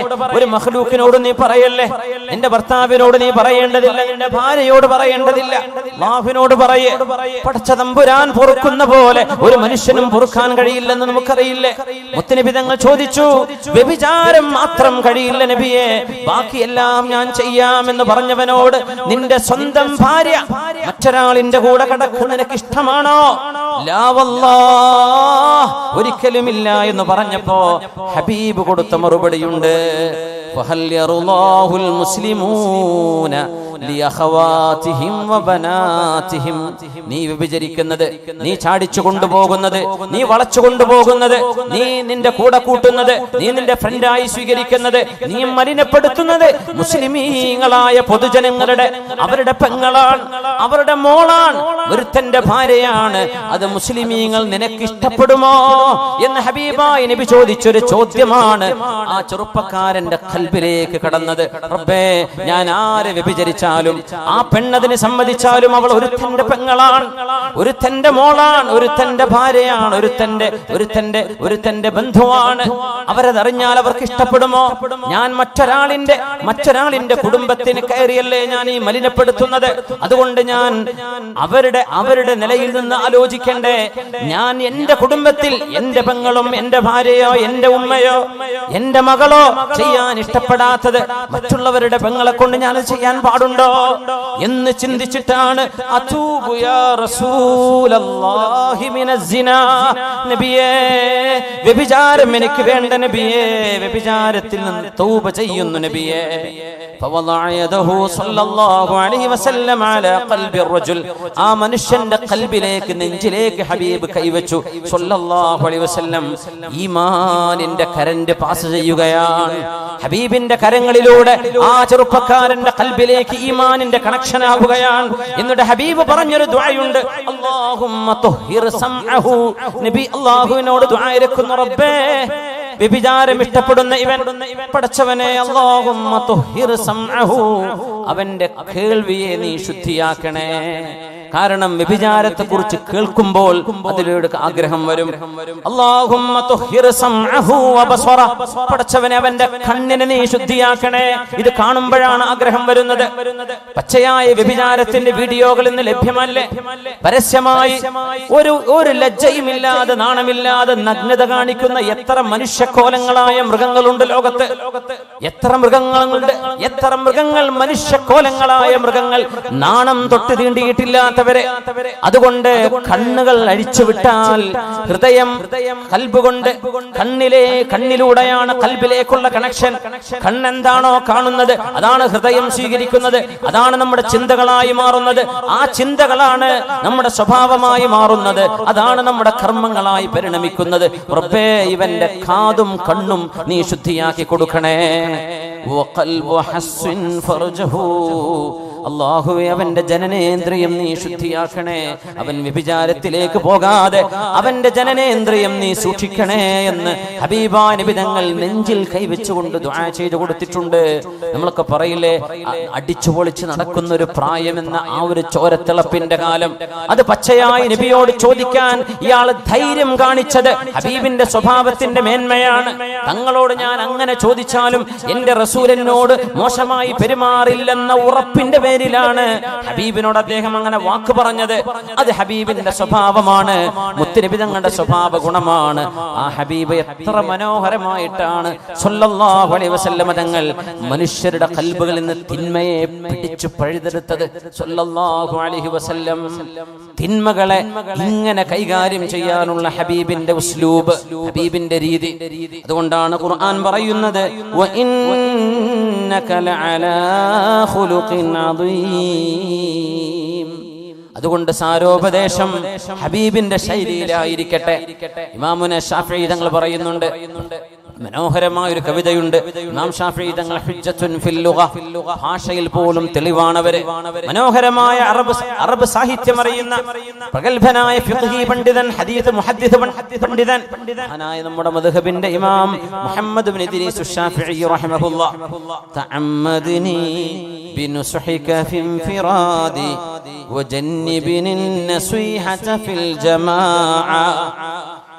تعمدني بنصحك في انفرادي وجنبني النصيحة في الجماعة فإن النصح بين الناس نوع من التوبيخ لا أرضى استماعا فإن خالفتني وعصيت أمري فلا تجزع إذا لم تعت طاعا. ഉപദേശിക്കേണ്ടത് പരസ്യമായിട്ടല്ല, ഉപദേശിക്കേണ്ടത് ഒറ്റക്ക് വിളിച്ചിട്ടാണ്, സ്വകാര്യമായിട്ടാണ്. മാനം കെടുത്തലല്ല വേണ്ടത്. ഗുരുതരമായ തെറ്റ് ചെയ്തവരോട് പോലും പരസ്യമായി പേര് വിളിച്ചല്ല ആക്ഷേപിക്കേണ്ടത്, ഒറ്റക്ക് വിളിച്ചുകൊണ്ടാണ് ഉപദേശിക്കേണ്ടത്. അതാണ് ഇസ്ലാമിന്റെ രീതി. മഹാനായ ശാഫിഈ ഇമാം തങ്ങൾ പറയാണ്, ഫഇന്നൻ നുസ്ഹ ബൈനൻ നാസി നൗഉം മിനത് തൗബീഖ് ലാ അർള ഇസ്തിമാഅ. പരസ്യമായിട്ട് ഒരാളെ ഗുണദോഷിക്കുന്നത് അയാളെ നാണം കെടുത്തുന്നതിന് തുല്യമാണല്ലോ. അതുകൊണ്ട് തഅമ്മദിനി ബിനുസ്ഹിക ഫി ഇൻഫിറാദി, എന്നിൽ എന്തെങ്കിലും തെറ്റ് കണ്ടാൽ നിങ്ങൾ എന്നോട് ഒറ്റക്ക് വന്ന് തിരുത്തണേ. എന്താ, ഒരാൾക്ക് തെറ്റുപറ്റിയാൽ 100,000 ആളുകളുടെ വാട്സപ്പിലൂടെ അത് പോവുക, അവരുടെയൊക്കെ ഫേസ്ബുക്ക് അക്കൗണ്ടിലൂടെ. തൗബീഖ് എന്നാ പറയാ, നാണം കെടുത്ത നസീഹത്തല്ല. ഉപദേശം ഒറ്റക്ക കൊടുക്കേണ്ടത്. പൊതുവായ ഒരു വിഷയത്തെ പൊതുവായി പ്രതികരിക്കാം. ഒരു വ്യക്തിയുടെ വിഷയത്തെ ചിലർ എന്താ പറയാ എന്താ പറയാ, ഒരു പൊതുവായ കത്ത്, അങ്ങനെ എന്താ പറയാ, തുറന്ന കത്ത് അല്ലേ? തുറന്ന കത്ത് എന്ന് പറയും. മുഖ്യമന്ത്രിക്ക് തുറന്ന കത്ത് മുഖ്യമന്ത്രിക്ക് അയച്ചാൽ പോരെ? മൂപ്പര് അറിയേണ്ട കാര്യമാണെങ്കിൽ അങ്ങനെയല്ലേ, എനിക്ക് സംവിധാനല്ലേ. ഒരു നേതാവിനോട്, രാഷ്ട്രീയ നേതാവിനോട്, ഉദാഹരണം പറഞ്ഞ ആരോടാണ് ആ തുറന്ന കത്ത് അവർക്ക് തുറന്നു വിട്ടാൽ പോരെ? അവർക്ക് ഒറ്റയ്ക്ക് വിട്ടാൽ പോരെ? ഇത് പത്രത്തിലാണ് കൊടുക്കുക, തുറന്ന നാണം കെടുത്തുക എന്നതിൻ്റെ അർത്ഥം. നമ്മളൊക്കെ ഭയങ്കര സംഭവം, നല്ല ആർട്ടിക്കിളാണ് വന്നത്, എന്താണ് ആ ലേഖനം എന്നാ, തുറന്ന കത്തുണ്ട് വായിച്ചോന്ന് ചോദിക്കും. ഒരു മനുഷ്യനെ നാണം കെടുത്തുക എന്നതിൻ്റെ അർത്ഥം. ചെയ്യാൻ പാടില്ല. നമ്മുടെ സംസ്കാരം അള്ളാന്റെ. നമുക്കൊക്കെ പറയാം അതൊക്കെ ചെയ്യാൻ ആർക്കും ഇഷ്ടമില്ലാത്തത്, പക്ഷെ പാടില്ലല്ലോ. അള്ളാഹുവിന് ഇഷ്ടമില്ലാത്തത് നമുക്ക് ഇഷ്ടപ്പെടാനും പാടില്ല. സുബ്ഹാനല്ലാഹ്. ഹബീബായ റസൂലുള്ളാഹി സ്വല്ലല്ലാഹു അലൈഹി വസല്ലം തങ്ങൾ, ഹബീബായ നബി തങ്ങൾ എത്രയോ ആളുകൾ, പാപികളായ ആളുകളുടെ വിഷയം തന്നെ അവർ തൗബ ചെയ്ത് മടങ്ങിയാൽ അള്ളാഹു അവരെ സ്വീകരിക്കുമെന്നല്ലേ പറഞ്ഞത്? സൂറത്തുൽ ബഖറയിലെ 159-ാമത്തെ ആയത്ത്. നമ്മൾ തുടങ്ങി 2 മണിക്കൂറായല്ലോ അല്ലേ? സമയം നിർത്തണ്ടേ? നമുക്ക് ഒരു 5 മിനിറ്റ് 10 മിനിറ്റൊക്കെ കൂടെ അല്ല, ഏറെ വേണ്ട. സമയം കുറെ വൈകി. ഇപ്പം എത്രയായി? 11:30 വീട്ടിൽ തിരിച്ചു പോകണ്ടേ? ആന ഇറങ്ങുന്നില്ലല്ലോ. നെടുങ്ങായത്തിൽ ആന ഇറങ്ങി എന്നൊക്കെ കേൾക്കേണ്ടി പണ്ടേ. അപ്പോൾ ഇനി വീടുകളിലേക്ക് തിരിച്ച് ഈ മഴൻ്റെ ഈ തക്കത്തിലുള്ള വീട്ടിലേക്ക് എത്തിയാൽ സമാധാനമാണ്. ഇത് മഴ പെയ്ത് കഴിഞ്ഞാൽ പെണ്ണുങ്ങളും കുട്ടികളൊക്കെ ഉള്ളതല്ലേ, വളരെ വൈകണ്ട എന്ന് ആഗ്രഹിച്ചു പോവാണ്. ഇൻഷാ അല്ലാഹ് ഹബീബായ റസൂലുള്ളാഹി സ്വല്ലല്ലാഹു അലൈഹി വസല്ലം ഹബീബിൻ്റെ ആ ഒരു സ്വഭാവ രീതി. ولو كنت فظا غليظ القلب لانفضوا من حولك. പാപികളെ കുറിച്ച് പറഞ്ഞ ഭാഗമാണ് സൂറത്തുൽ ബഖറയിൽ. ബിസ്മില്ലാഹിർ റഹ്മാനിർ റഹീം. إن الذين يكتمون ما أنزلنا من البينات والهدى من بعد ما بيناه للناس في الكتاب أولئك يلعنهم الله ويلعنهم اللاعنون إلا الذين تابوا وأصلحوا وبينوا فأولئك أتوب إليهم وأنا التواب الرحيم. വിശുദ്ധ വചനങ്ങളിലെ അള്ളാഹുവിന്റെ പ്രസ്താവനകളെ മറച്ചു പിടിച്ച മുൻവേദങ്ങൾ നൽകപ്പെട്ടവരെ, ആ വേദക്കാർ അള്ളാഹുവിന്റെ നിയമങ്ങളെ മാറ്റിമറിച്ചതിൽ കടുത്ത അള്ളാഹുവിന്റെ അമർഷം രേഖപ്പെടുത്തുകയും ഉലൈക യൽഅനുഹുമുല്ലാഹ്, അവരെ അള്ളാഹു ശപിക്കുന്നുണ്ട് എന്ന് പറഞ്ഞിട്ട് അള്ളാഹു തുടരുന്ന വാക്ക് നോക്കണം. ഇല്ലല്ലദീന താബൂ, തൗബ ചെയ്ത് മടങ്ങിയവരൊഴികെ. തൗബ ചെയ്യാന്ന് പറഞ്ഞ ഖൽബിൽ സങ്കടപ്പെടണം, ചെയ്തു പോയ തെറ്റ് വലിയ തെറ്റായി പോയി റബ്ബേ. നമ്മൾ തൗബയുടെ ദുആകളൊക്കെ ഉണ്ട്, നമ്മൾ കിതാബൊക്കെ നോക്കിയിട്ട് നമ്മൾ ഓതുമ്പോൾ എന്താണ് പറയുന്നതെന്ന് മനസ്സിൽ ശരിക്കും കരുതിയാലേ ആ തൗബയാവുള്ളൂ. വെറുതെ അങ്ങനെ വായിച്ചു പോയിട്ട് കാര്യമില്ല. പച്ച മലയാളത്തിൽ തൗബ ചെയ്യാൻ പറ്റും, അറബി തന്നെ വേണമെന്നില്ല. അല്ലാഹുവേ പറ്റിപ്പോയി റബ്ബേ, എനിക്ക് മാപ്പ് തരണേ, ഞാൻ ചെയ്യൂല റബ്ബേ, നിനക്ക് ഞാൻ വാക്ക് തന്നു റബ്ബേ, ഞാൻ ചെയ്ത് വലിയ കുറ്റായി പോയിട്ടുണ്ട്. തിന്മ ചെയ്യാതെ കള്ളുകൂടിയെന്ന് തൗബ ചെയ്യണമെങ്കിൽ ആ കുടിച്ച മാല് തീരണം, അല്ലാതെ ആ മാലിൽ തന്നെ തൗബ ചെയ്തിട്ട് കാര്യമില്ല. പലിശ ഏർപ്പാട് ചെയ്തുകൊണ്ടിരിക്കുകയാണ് അവന് പണി, അതന്നെയാണ്, ഞാൻ ചെയ്യൂല റബ്ബേ, അങ്ങനല്ല. ആ പണിക്ക് രാജിവെച്ചിട്ട് നീ വാ, അപ്പോഴാ തൗബ ചെയ്യുള്ളൂ. തിന്മ ചെയ്തുകൊണ്ടിരിക്കുന്നവരാൾക്ക് തൗബ ചെയ്യാൻ കഴിയില്ല. തിന്മയെന്നല്ല ഇഖ്ലാഉ അനി ദംബ് എന്ന് പറയില്ല, തിന്മയെന്ന് മാറി നിൽക്കണം. എന്നിട്ട് സംഭവിച്ച തിന്മയെ കുറിച്ച് നദം, തൗബത്തു അന്നദം, തൗബ എന്ന് പറഞ്ഞാൽ സങ്കടപ്പെടലാണ്. നബി തങ്ങൾ പറയാ സല്ലല്ലാഹു അലൈഹി വസല്ലം. സങ്കടം വരാതെ തൗബന്റെ നമ്മളെ വരികളൊക്കെ നമ്മൾ കിതാബിൽ ഏടിലൊക്കെ ഉണ്ടാവില്ല, നമ്മൾ ചില മജ്‌ലിസിലൊക്കെ ചൊല്ലിക്കൊടുക്കുകയും ചെയ്യും. അതൊന്നും കുഴപ്പമില്ലേ, പക്ഷെ എന്ത് ചെയ്യുന്നറിയോ, കൽബിൽ ശരിക്കും ബോധിക്കണം എന്താണ് ഞാൻ ഈ പറയുന്നത്, അപ്പോഴത് തൗബയാവുള്ളൂ. ശരിക്കും ബോധിക്കണം, ഇതിന്റെ അർത്ഥം മനസ്സിലാക്കണം. അന്നദം സങ്കടപ്പെടലാണ്, ഖേദിക്കലാണ്. ഇനി ഒരിക്കലും ഇത് ചെയ്യൂല റബ്ബേ എന്ന് അല്ലാഹുവിന് വാക്ക് കൊടുക്കലാണ്. സാമ്പത്തിക ഇടപാടാണോ, അത് ഇടപാട് കൊടുത്ത് അതിന്റെ ഇടപാട് തീർക്കലാണ്. അങ്ങനെയൊക്കെ തൗബ ഉണ്ടാവുള്ളൂ. ഇല്ലല്ലദീന താബൂ വഅസ്ലഹൂ വബയ്യനൂ ഫഉലൈക അതൂബു അലൈഹിം വഅന അത്തവ്വാബുർ റഹീം. എത്രയോ ശാപമുണ്ട് എന്ന് പറഞ്ഞ വിഭാഗത്തെ കുറിച്ച് അല്ലാഹു പറഞ്ഞു, അവരെ തൗബ ചെയ്താൽ, വഅസ്ലഹു അവരെ നന്മ ചെയ്താൽ, വബയ്യനു വ്യക്തതയോടുകൂടെ കാര്യങ്ങൾ ജനങ്ങളെ ബോധ്യപ്പെടുത്തുകയും ചെയ്താൽ, ഉലൈക അതൂബു അലൈഹിം വേദങ്ങൾ മറച്ചു പിടിച്ച ആളുകളെ കുറിച്ചാണ് ഇവിടെ പറഞ്ഞത്. അവരുടെ തൗബ ഞാൻ സ്വീകരിക്കും. വഅന തവ്വാബുർ റഹീം, ഞാൻ തൗബ സ്വീകരിക്കുന്നവനാണ്, കരുണ ചെയ്യുന്നവനാണ്. ഇതാണ് അള്ളാഹുവിന്റെ രീതി. പടച്ചതമ്പുരാൻ കൊണ്ട് ഒരാളോടും പോയി കുമ്പസരിക്കരുത്. ഒരാളോടും, ഒരു ഉസ്താദിനോടും, ഒരു മുതിർന്ന ആളോടും, ഭാര്യ ഭർത്താവിനോടോ ഭർത്താവ് ഭാര്യയോടോ കുമ്പസരിക്കണ്ട. അള്ളാഹുവിനോട് പറഞ്ഞാൽ മതി. അള്ളാഹു പുറത്തു തരട്ടെ. നബിതങ്ങളുടെ സ്വഭാവം, ഹബീബിന്റെ ദഅവത്തിന്റെ രീതി അതാണത്. പ്രബോധകന്മാരെ, വാദ് പറയുന്നവരെ, സംസാരിക്കുന്നവരെ, പ്രസംഗിക്കുന്നവരെ, ഖുതുബ പറയുന്നവരെ, ജനങ്ങളോട് ഉത്ബോധനം ചെയ്യുന്നവരെ മുഴുവൻ ഹബീബിന്റെ ദഅവത്തിന്റെ രീതി മനസ്സിലാക്കണം. അപ്പോഴേ ഹബീബിന്റെ ഇത്തിബാ ആവുള്ളൂ. നമ്മൾ പറയില്ലേ, നബിതങ്ങൾ ഇത്തിബാ ലഖദ് ഖാന ലക്കും ഫീ റസൂലില്ലാഹി ഉസ്വത്തുൻ ഹസന ലിമൻ കാന യർജുല്ലാഹ വൽ യൗമൽ ആഖിർ വദക്കറല്ലാഹ കസീറ. ഹബീബിൽ മാതൃകണ്ട്. ഹബീബിന്റെ ഈ ദഅവത്തിലും നസീഹത്തിലും മാതൃക നമ്മളത് സ്വീകരിച്ചേ പറ്റും. ദഅവത്തിനെ സംബന്ധിച്ച് ഒരുപാട് ഇമാമിയങ്ങൾ കിതാബ് രേഖപ്പെടുത്തിയിട്ടുണ്ട്. ദഅവത്തിന്റെ ഹബീബിന്റെ ഉസ്ലൂബുകൾ, അതിന്റെ അത് മനസ്സിലാക്കേണ്ട ആളുകൾ അത്തരം വിഷയങ്ങളൊക്കെ ഒന്ന് മുത്താല ചെയ്താൽ അത് വലിയ ഉപകാരപ്പെടുന്നത് എൻ്റെ സഹപ്രവർത്തകരായ ആളുകളോട് മാത്രം സൂചിപ്പിക്കുകയാണ്. ജരീർ ഇബ്നു അബ്ദുല്ലാഹി അൽ ബജലി റളിയല്ലാഹു അൻഹു വന്ന യൂസുഫ് ഹാദിഹിൽ ഉമ്മ, ഈ ഉമ്മത്ത് കണ്ട നബിയുടെ സ്വഹാബികളിൽ യൂസുഫ് നബിയോളം എന്ന് പറഞ്ഞൂടാ, വലിയ സൗന്ദര്യമുള്ള ഒരു സ്വഹാബി ഉണ്ട്. സ്വഹാബിന്റെ പേരാണ് ജരീർ ഇബ്നു അബ്ദുല്ലാഹി അൽ ബജലി റളിയല്ലാഹു അൻഹു. ജരീർ, നമ്മുടെ നാട്ടിലൊന്നും അങ്ങനെ ജരീർ എന്നുള്ള പേരൊന്നും കേൾക്കില്ലല്ലേ. സ്വഹാബിന്റെ പേര് ജരീർ. ഏത് ഭാഷയിൽ എഴുതാൻ പറ്റും. ജരീർ ഇബ്നു അബ്ദുല്ലാഹി അൽ ബജലി റളിയല്ലാഹു അൻഹു സ്വഹാബിയുടെ പേരാണ്. യൂസുഫ് സ്വഹാബ, സ്വഹാബികളിലെ യൂസുഫ് നബിയായിരുന്നു എന്ന് പറയുന്ന ആളാണ് ജരീർ ഇബ്നു അബ്ദുല്ലാഹി അൽ ബജലി റളിയല്ലാഹു അൻഹു. മഹാനവറുകൾ നബി തങ്ങളെ കുറിച്ച് പറയുന്നുണ്ട്, ഞാൻ നബിയെ എപ്പോഴും ശ്രദ്ധിക്കാറുണ്ട്. എപ്പോഴും ഞാൻ ഒരു സദസ്സിൽ ചെന്നാൽ നബി തങ്ങൾ നടന്നു പോകുന്നത് കണ്ടാൽ,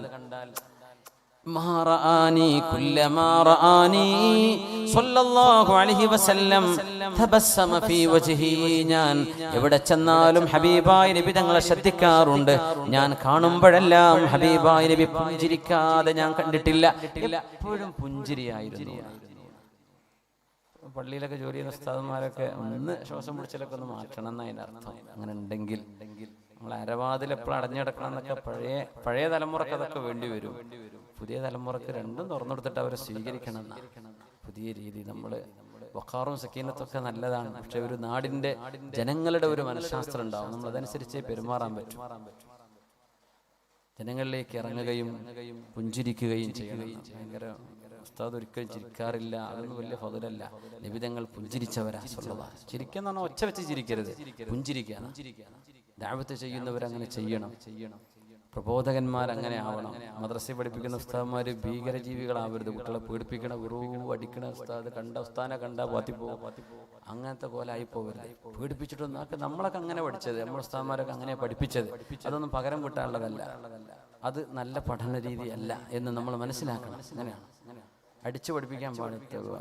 തീർച്ചയായിട്ടും പ്രത്യേകിച്ച് ഹിഫ്ളിനൊക്കെ മക്കളങ്ങനെ അടിച്ച് വേദനിപ്പിക്കുന്ന മുഹഫ്ഫിളീങ്ങൾ കാണും. ഭയങ്കര തെറ്റാണ്. അഹ്ലുൽ ഇൽമിനോട്, ഇൽമിനെ സ്നേഹിച്ചു വരുന്ന മക്കളാണ്, ഖുർആൻ പഠിക്കാൻ വേണ്ടി വരുന്ന മക്കളെ നമ്മൾ വെറുപ്പിച്ചിട്ട് പറഞ്ഞേക്കാം, ആ കുട്ടി ജന്മത്തിൽ പിന്നെ ദീൻ പഠിക്കാൻ വരും. അവൻ്റെ കൂടെയുള്ളവരൊക്കെ നല്ല റാഹത്തിൽ സ്കൂളിലും കോളേജിലും പോയി പഠിക്കുമ്പോഴേ ഏത് പ്രയാസവും സഹിച്ച് ജീവിക്കാൻ നമ്മുടെ ഹിഫ്ള് കോളേജുകളിലും ദർസിലും വന്ന് പഠിക്കുന്ന മക്കളെ നമ്മളെ പൊതിരെ തല്ലിയിട്ടും അടിച്ചിട്ടും എന്താ നമ്മൾ ഈ ചെയ്യുന്നത്? ബശ്ശിറു വലാ തുനഫിറു യസ്സിറു വലാ തുഅസ്സിറു. ഈ ഹദീസൊക്കെ എവിടെ കിടക്കുന്നു? ദീൻ വെറുപ്പിക്കരുത്, ദീൻ കൊണ്ട് വെറുപ്പുണ്ടാക്കി കൊടുക്കരുത് ആരെയും. അല്ലാഹു തആലയുടെ ഹബീബ് സ്വല്ലല്ലാഹു അലൈഹി വസല്ലം തങ്ങളുടെ ഉസ്ലൂബ് അതാണ്. ഞാൻ ഈ നാട്ടുകാർക്ക് വേണ്ടി അല്ല ഇത് പറയുന്നത്, ഇത് ലൈവ് പോകുന്നൊരു പ്രോഗ്രാമാണ്. ഒരുപക്ഷെ പിന്നീട് ആരെങ്കിലും കേൾക്കുന്നുവെങ്കിൽ ഉപകാരപ്പെട്ടോട്ടെ എന്ന് വിചാരിച്ചിട്ടാണ്. ഞാൻ ഇവിടെ ആരും ഉദ്ദേശിച്ചു, എനിക്ക് ഇവിടുത്തെ ഒരു കഥ അറിയില്ല, ഞാൻ മൊത്തത്തിൽ പറയാം. അങ്ങനെ ആവരുത്. ഒരു വടി പോലും, ഒരടി പോലും അടിക്കാണ്ട് മക്കളെ പഠിപ്പിക്കാൻ പറ്റും. എൻ്റെ അനുഭവം, ഞാൻ 17 വർഷം അബുദാബിയിൽ ദുബൈയിലൊക്കെ ആയിട്ട് സ്കൂളിൽ പഠിപ്പിക്കാൻ ഒരു കുട്ടിയെ അടിക്കേണ്ടി വന്നിട്ടില്ല. അതിന്റെ ആവശ്യം ഉണ്ടായിട്ടില്ല. ഉണ്ടായാലും അടിക്കൂല, എന്നാലും മക്കൾ പഠിക്കൂ. ഏത് കുരുത്തക്കേടുള്ള കുട്ടിയാണെങ്കിലും അടിക്കേണ്ട ആവശ്യമില്ല. നമുക്ക് ചില വാക്കുകളെ കൊണ്ട് അവരെ നിയന്ത്രിക്കാൻ കഴിയും. നമുക്ക് അവരുടെ മനസ്സിനോട് സംസാരിക്കാൻ കഴിഞ്ഞാൽ അത് എളുപ്പമാണ്. അല്ലാതെ കുറെ 4 ഒച്ചപ്പാട്, 4 ബഹളവും, മേശമ്മ 4 കൊട്ടും, ഇതൊന്നൊരു ഭീകരത ഒന്നും വേണ്ട. ഒരു അധ്യാപകനൊന്നും ഇങ്ങനെ ഒരു ഭീകര ജീവിയാവേണ്ട ഒരു കാര്യമില്ല. നമ്മുടെ സ്കൂളുകളിലും നമ്മുടെ മദ്രസകളിലും ദർസിലും ഒക്കെ സ്നേഹം കൊടുത്ത് മക്കളെ പഠിപ്പിക്കാൻ കഴിയും. അവർ സ്നേഹിച്ചു പഠിക്കും. വിജ്ഞാനത്തോട് സ്നേഹം വരും, ഗുരുനാഥന്മാരോട് സ്നേഹം വരും. സുബ്ഹാനല്ലാഹ്. ഹബീബിന്റെ രീതി അതാണ് സല്ലല്ലാഹു. അത് നമ്മുടെ മദ്രസകളിൽ വേണം. കൊച്ചു മക്കളൊക്കെ രാവിലെ തണുത്ത് വരച്ചിട്ട് ആ മദ്രസയിലേക്ക് വരുന്നത്. വരുന്ന വരവിൽ അടി കൊണ്ടുപോകുന്ന എന്തായിരിക്കും അവസ്ഥ? നമുക്ക് പഠിക്കാൻ പ്രയാസമുള്ള മക്കളുണ്ടാവും, ചിലർക്ക് ഓർമ്മക്കുറവുണ്ടാവും. ഞാൻ പഠിച്ച ഹിഫ്ലാക്കാൻ പറഞ്ഞു, എന്തുകൊണ്ട് ഹിഫ്ലാക്കിയില്ല? വീട്ടിൽ എന്തെങ്കിലും വിഷമുണ്ടായിട്ട് ഒരു ഹോംവർക്ക് ചെയ്യാൻ പറ്റിയില്ല എന്ന് വരും. അതിന് മറ്റെന്തെങ്കിലും ഒരു ആക്ഷൻ എടുക്കുക എന്നല്ലാണ്ട് ദേഹോപദ്രവം ചെയ്യരുത്. മുത്തനബി തങ്ങൾ തങ്ങൾ പറഞ്ഞു, 10 വയസ്സായിട്ട് നിസ്കരിക്കാത്തവരെ അടിച്ചോളി. പക്ഷെ നബി തങ്ങൾ ഒരു കുഞ്ഞിനെയും അടിച്ചിട്ടില്ലെന്നതാണ് സത്യം. ഇല്ല അൻ യുഖാതില ഫീ സബീലില്ലാഹ്. അതാണ് റസൂലുള്ളാഹി സ്വല്ലല്ലാഹു അലൈഹി വസല്ലം. ആ ഉസ്ലൂബിലേക്ക് നമ്മുടെ പഠന രീതികൾ മാറി വരണം. നമ്മളൊക്കെ അടി കൊണ്ട്, എനിക്കൊക്കെ അടി കിട്ടിയിട്ടുണ്ട് നിങ്ങളെ പോലത്തെ തന്നെ. പക്ഷേ നമ്മൾ തിരിച്ചു കൊടുക്കാൻ വേണ്ടി വാങ്ങിയതല്ല, അത് തിരിച്ചു കൊടുക്കേണ്ട കാര്യമല്ല. നമ്മുടെ ജനറേഷൻ നമ്മളെ മുമ്പുള്ള ഉസ്താദുമാരുടെ ജനറേഷൻ അല്ല. അതാണ് വ്യത്യാസം. അതുകൊണ്ട് ദയവ് ചെയ്ത് നമ്മുടെ അധ്യാപക സുഹൃത്തുക്കൾ ആ വിഷയം മനസ്സിലാക്കണം. ജരീർ ഇബ്നു അബ്ദുല്ലാഹി തങ്ങൾ പറയാ, ഞാൻ എപ്പോൾ കാണുമ്പോഴും എൻ്റെ റസൂൽ പുഞ്ചിരിക്കുമായിരുന്നു സ്വല്ലല്ലാഹു അലൈഹി വസല്ലം. കുല്ലമാ റആനി സ്വല്ലല്ലാഹു അലൈഹി വസല്ലം തബസ്സമ ഫീ വജ്ഹി. ആ ഹബീബ് പുഞ്ചിരിക്കാതെ കടന്നുപോയ ഒരു ഓർമ്മയും എൻ്റെ മനസ്സിലില്ല. ഹബീബിനെ കാണുമ്പോൾ അവിടുന്ന് പുഞ്ചിരിക്കുമായിരുന്നു. സന്തോഷം നൽകാൻ ഇത് ഭയങ്കര എനർജിയാണ് സ്വല്ലല്ലാഹു അലൈഹി വസല്ലം. അംർ ഇബ്നുൽ ആസ് റളിയല്ലാഹു അൻഹു പറയുന്നു, നബി തങ്ങൾ ഞാനൊരു സദസ്സിൽ ഇരിക്കുമ്പോൾ നബി തങ്ങൾ എന്നെ മാത്രം സൂക്ഷിച്ചു നോക്കുമ്പോൾ ഞാൻ എൻ്റെ മനസ്സിൽ പറഞ്ഞുപോയി, നബിക്ക് ഏറ്റവും ഇഷ്ടപ്പെട്ട സ്വഹാബി ഞാനായിരിക്കുമെന്ന്. അംർ ഇബ്നുൽ ആസ് തങ്ങൾ പറയാ, എന്നെ നബി ഇങ്ങനെ നോക്കി, എൻ്റെ മുഖത്ത് നോക്കി ഇങ്ങനെ ചിരിക്കും തങ്ങൾ പറയുമ്പോൾ. അപ്പൊ ഞാൻ വിചാരിച്ചു, ഞാനായിരിക്കും ഏറ്റവും നബിക്ക് ഇഷ്ടപ്പെട്ട ആള്. അങ്ങനെ ഒരിക്കൽ ഞാൻ നബിയെ, പൊന്നാര നബിയെ, നിങ്ങൾക്ക് ഏറ്റവും ഇഷ്ടപ്പെട്ട ആളാരാ? ആയിഷ ബീവിയാണ് റളിയല്ലാഹു അൻഹാ. അന്ന് ഭാര്യയെ ഇഷ്ടപ്പെടുന്ന ഒരു അറബി പറയില്ല, മാനക്കേടായിരുന്നു അവർ. ഒരു പെണ്ണിനെ, ഇത് ഭാര്യ അല്ലെങ്കിൽ ഉമ്മ, അവരെ ഇഷ്ടമാണ്, അവരാണ് എനിക്ക് ഏറ്റവും ഇഷ്ടപ്പെട്ടത് എന്ന് അറബികൾ പഴയ ജാഹിലിയ്യത്തിൽ ഐബായിട്ടാണ് കാണുന്നത്. അത് മോശമാണ്. തങ്ങളത് തിരുത്തി, എന്റെ ഭാര്യയാണ് എനിക്ക് ഏറ്റവും ഇഷ്ടം, കാമുകിയല്ല, എന്റെ ഭാര്യയാണ് ആയിഷ ബീവിയാണ്. ആണുങ്ങളുടെ കാര്യം ഞാൻ ചോദിച്ചത്. ആയിഷാന്റെ ഉപ്പന്നെ അബൂബക്കർ സിദ്ദീഖ് റളിയല്ലാഹു അൻഹു. എന്റെ പേര് പറയുന്നത് നിങ്ങൾ തന്നെയാണ് അംർ ഇബ്നുൽ ആസ് എന്ന് പറയുന്നത് ചോദിച്ചത്. പിന്നാരാ നബിയെ? ഉമർ ഇബ്നുൽ ഖത്താബ്. പിന്നാരാ നബിയെ? ഉസ്മാൻ. പിന്നെ നബി പിന്നെ ഞാൻ ചോദിച്ചില്ല. ഞാൻ അവസാനത്തെ ആളായി പോകുന്നത് പേടിച്ചിട്ട് പിന്നെ ഞാൻ ചോദിച്ചില്ല. അംർ ഇബ്നുൽ ആസ് റളിയല്ലാഹു അൻഹു. കാണുന്നവരൊക്കെ നബിയുടെ മുമ്പിലിരിക്കുമ്പോൾ വിചാരിക്കുന്നത് ഞാനാ നബിക്ക് ഏറ്റവും ഇഷ്ടപ്പെട്ട ആളെന്ന. അതാണ് ഹബീബിന്റെ പെരുമാറ്റം. 1,23,000 സ്വഹാബിമാർ നബിയുടെ കൂടെ ഹജ്ജിനുണ്ട് എന്ന് മനസ്സിലാക്കണം. ആ വലിയൊരു 1,23,000 സുഹൃബന്ധമുള്ള നബി തങ്ങൾ സല്ലല്ലാഹു അലൈഹി വസല്ലം. അതിൽ ഓരോരുത്തരും വിചാരിക്കും ഞാനാ നബിന്റെ ഏറ്റവും അടുത്ത ആള്. അതാണ് ഒരു വ്യക്തിത്വം. അവിടെയാണ് സ്വഭാവ മഹിമ. ആ രീതിയിൽ ഇടപെടുമ്പോഴാണ് തിന്മകളെ മനസ്സിൽ നിന്ന് പിടിച്ചു മാറ്റാൻ കഴിയുക. വലൗ കുൻത ഫളൻ ഗലീദൽ ഖൽബ് ലം ഫളൂ മിൻ ഹൗലിക നബിയേ. അങ്ങയുടെ ഹൃദയം വളരെ കടുത്തതായിരുന്നുവെങ്കിൽ, അങ്ങയുടെ ഹൃദയം വളരെ പരുഷമായിരുന്നുവെങ്കിൽ അവരാരും അങ്ങയുടെ കൂടെ ഇരിക്കുമായിരുന്നില്ല നബിയെ. അവരാരും ഇസ്ലാം കേൾക്കാൻ അങ്ങയുടെ അരികത്ത് വരില്ലായിരുന്നു. പിന്നെ അവര് വന്നിരുന്നത് നിങ്ങളുടെ സ്വഭാവ ഗുണം കൊണ്ടാണ് നബിയെ, നിങ്ങളുടെ സ്വഭാവ ഗുണം കൊണ്ടാണെന്ന് മഹാനായ റസൂലുള്ളാഹി സ്വല്ലല്ലാഹു അലൈഹി വസല്ലം തങ്ങളുടെ സ്വഭാവത്തെ കുറിച്ച് പരിശുദ്ധ ഖുർആൻ അതുകൊണ്ട് മുഅ്മിനെ കരുതലോടെ ഇരിക്കേണ്ട ഒരു കാലമാണിത്. പാപങ്ങളുടെ അതിപ്രസരം നമ്മുടെ മീഡിയ, നമ്മുടെ ഫോണ്, നമ്മുടെ മൊബൈല്, നമ്മുടെ ലാപ്ടോപ്പ്, നമ്മുടെ ഗാഡ്ജറ്റുകൾ തുറന്നു വെച്ചാൽ തിന്മകളുടെ സ്ഫുരണങ്ങളാണ് കണ്ണുകളിലേക്ക്, മനസ്സിലേക്ക്, ചിന്തകളിലേക്ക് കയറുന്നത്. ഈ ചർച്ച അവസാനിപ്പിക്കുന്നതിന് മുമ്പ് മഹാനായ അമ്മാർ ഇബ്നു യാസിർ റളിയല്ലാഹു അൻഹുവിനോട് ഹബീബിന്റെ ഒരു ഉപദേശമുണ്ട്. നബി തങ്ങൾ അമ്മാർ ഇബ്നു യാസിർ റളിയല്ലാഹു അൻഹുവിനോട് പറയുന്നു, ആരാണ് ഈ അമ്മാർ എന്നറിയുമോ? അവരുടെ ഉമ്മയാണ് ഈ ഉമ്മത്തിലെ ആദ്യത്തെ ഷഹീദത്ത് ഈ ഉമ്മത്തിന് വേണ്ടി ആദ്യം ജീവനൊടുക്കിയത്, ഷഹീദത്തായി മരിച്ചത് മഹാനായ അമ്മാർ തങ്ങളുടെ ഉമ്മയാണ് സുമയ്യ റളിയല്ലാഹു അൻഹ. പിന്നെ മരിച്ചത് അവരുടെ പിതാവും ഷഹീദാണ്, ശുഹദാക്കളിൽ പെടുന്നു. യാസിർ റളിയല്ലാഹു അൻഹു അപ്പയും ഉമ്മയും ഷഹീദുകളാണ്. അവരുടെ മോനാണ് അമ്മാർ എന്നവര്. നബി തങ്ങൾ പറഞ്ഞു, ഇസ്തഇദ് ബില്ലാഹി യാ അമ്മാർ മിനൽ ഫിതൻ. അമ്മാറേ, ഫിത്നകൾ വരാനുണ്ട്, പരീക്ഷണങ്ങൾ വരാനുണ്ട്, നിങ്ങൾ അല്ലാഹുവിനോട് കാവൽ ചോദിക്കണേ അമ്മാർ. അപ്പോ അമ്മാർ ഇബ്നു യാസിർ തങ്ങൾ പറഞ്ഞു, അഊദു ബില്ലാഹി മിനൽ ഫിതൻ, ഫിത്നകളിൽ നിന്ന് കാവൽ നൽകണേ തമ്പുരാനേ. തങ്ങൾ പറഞ്ഞു, എന്ത്? നിങ്ങൾ എല്ലാവരും ഫിത്നയിൽ നിന്ന് കാവൽ ചോദിക്കണേ. നമ്മൾ എന്ത് പറയണം? അമ്മാർ തങ്ങൾ പറഞ്ഞ പോലെ അഊദു ബില്ലാഹി മിനൽ ഫിതൻ പറഞ്ഞു. അഊദു ബില്ലാഹി മിനൽ ഫിതൻ, അഊദു ബില്ലാഹി മിനൽ ഫിതൻ, അഊദു ബില്ലാഹി മിനൽ ഫിതൻ. അല്ലാഹുവേ, ഫിത്നകളില്ലാതെ കാക്കണേ നമ്മുടെ നാടുകള്, നമ്മുടെ മഹല്ല്, നമ്മുടെ പള്ളികൾ, നമ്മുടെ മദ്രസകള്. അതിന് ഓഹരി വെക്കാതെ, ഭക്ഷണം വെക്കാതെ, ചുമര് വെക്കാതെ, മനസ്സുകൾക്കിടയിൽ ചുമരുണ്ടാകാതെ, ഫിത്നകളില്ലാതെ കാക്കണേ എന്ന് റബ്ബിനോട് ദുആ ഇരക്കണം. ഇന്നത്തെ കാലം അതാണ്. അഊദു ബില്ലാഹി മിനൽ ഫിതൻ. മനുഷ്യന്മാരുടെ തലയിൽ പിശാച് കയറി കളിക്കുന്ന കാലമാണ്. നബി തങ്ങൾ പറഞ്ഞു, യൂഷികു അൻ യകൂന ഖൈറു മാലി ഇംറിഇൽ മുസ്ലിമി ഗനമുൻ യത്ബഉ ബിഹാ ശഗ്ഫൽ ജിബാലി വമവാഖിഅൽ ഖത്ർ യഫിറു ബിദീനിഹി മിനൽ ഫിതൻ. ഒരു കാലഘട്ടം വരും, ഒരു മനുഷ്യന്റെ ഏറ്റവും നല്ല സമ്പത്ത് അവന്റെ കാറല്ല, അവന്റെ ബൈക്കല്ല. ഒരു കാലം വരും, അവൻ വീട് അടക്കിടക്കുന്ന, പക്ഷെ നമ്മൾ യാത്ര ചെയ്യുന്നു, നമ്മുടെ ബൈക്ക്, നമ്മുടെ വാഹനം, നമ്മുടെ കാറ്, നമ്മുടെ ഭവനം, നമ്മുടെ ബിസിനസ്, ഇതൊന്നും വേണ്ടാത്തൊരു കാലം വരുന്ന. അന്ന് വേണ്ടത് ഒരു കൂട്ടം ആടുകളായിരിക്കണം. നബി തങ്ങൾ പറയാം, ആട് എന്തെന്നറിയോ?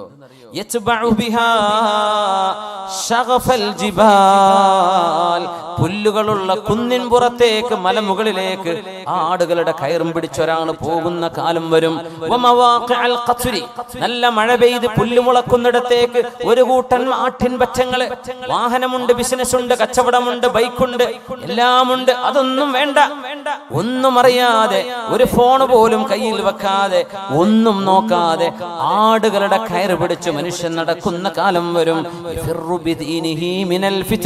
അവന്റെ ദീന് നഷ്ടപ്പെടും. ആ ദീന് നഷ്ടപ്പെടാതിരിക്കാൻ വേണ്ടി ആടുകളുടെ കയറ് പിടിച്ച് മലമുകളിലേക്ക് മനുഷ്യൻ കയറി പോകുന്ന ഒരു കാലം വരും. നാട്ടിൽ നിൽക്കാൻ പറ്റില്ല. ദീന് നഷ്ടപ്പെടുകയാണ്, ഈമാൻ നഷ്ടപ്പെടും. മനുഷ്യർ പറയുന്ന വാക്കുകൾ ഒരു സങ്കോചവും, ഒരു പേടിയും, ഒരു ചിന്തയും പോലും ഇല്ലാതെ, ഭവിഷ്യത്ത് പോലും ആലോചിക്കാതെ നിരീശ്വരവാദം, ഹബീബിനെ കുറിച്ച് മോശമായിട്ട്, അള്ളാഹുവിന്റെ അസ്തിത്വത്തെ കുറിച്ച്, പടച്ച തമ്പുരാൻ ഇല്ലെന്ന് പറയുകയും, അല്ലെങ്കിൽ മരണശേഷം ഒരു ജീവിതമില്ലെന്ന് അബൂജഹലോ ഉത്ബയോ ഷൈബയോ അബൂലഹബോ അല്ല ഈ പറയുന്നത്. നമ്മുടെ നാട്ടുകാരായ ചെറുപ്പക്കാർ ഏതെങ്കിലും കോളേജുകളിൽ പഠിക്കാൻ ചെന്നതാണ്. അവരുടെ പ്രൊഫസർമാർ യുക്തിവാദികളായിരിക്കാം. അത് കേട്ടിട്ട് നമ്മുടെ മക്കൾ പറയാൻ, കണ്ടില്ലേ, മതമില്ലാത്ത ഇന്ന രാജ്യത്ത് നല്ല സന്തോഷമുണ്ട്, ലോകത്ത് ഏറ്റവും ഹാപ്പിയസ്റ്റ് ഒരാൾ എനിക്കൊരു വീഡിയോ അയച്ചു തന്നു. യുക്തിവാദികൾ പറയാന്നുള്ളത്. ഇത് രാജ്യത്തിന്റെ പേര് പറഞ്ഞു, ഓർമ്മല്ല, ഫിൻലാൻഡ് ആണെന്ന് തോന്നുന്നു.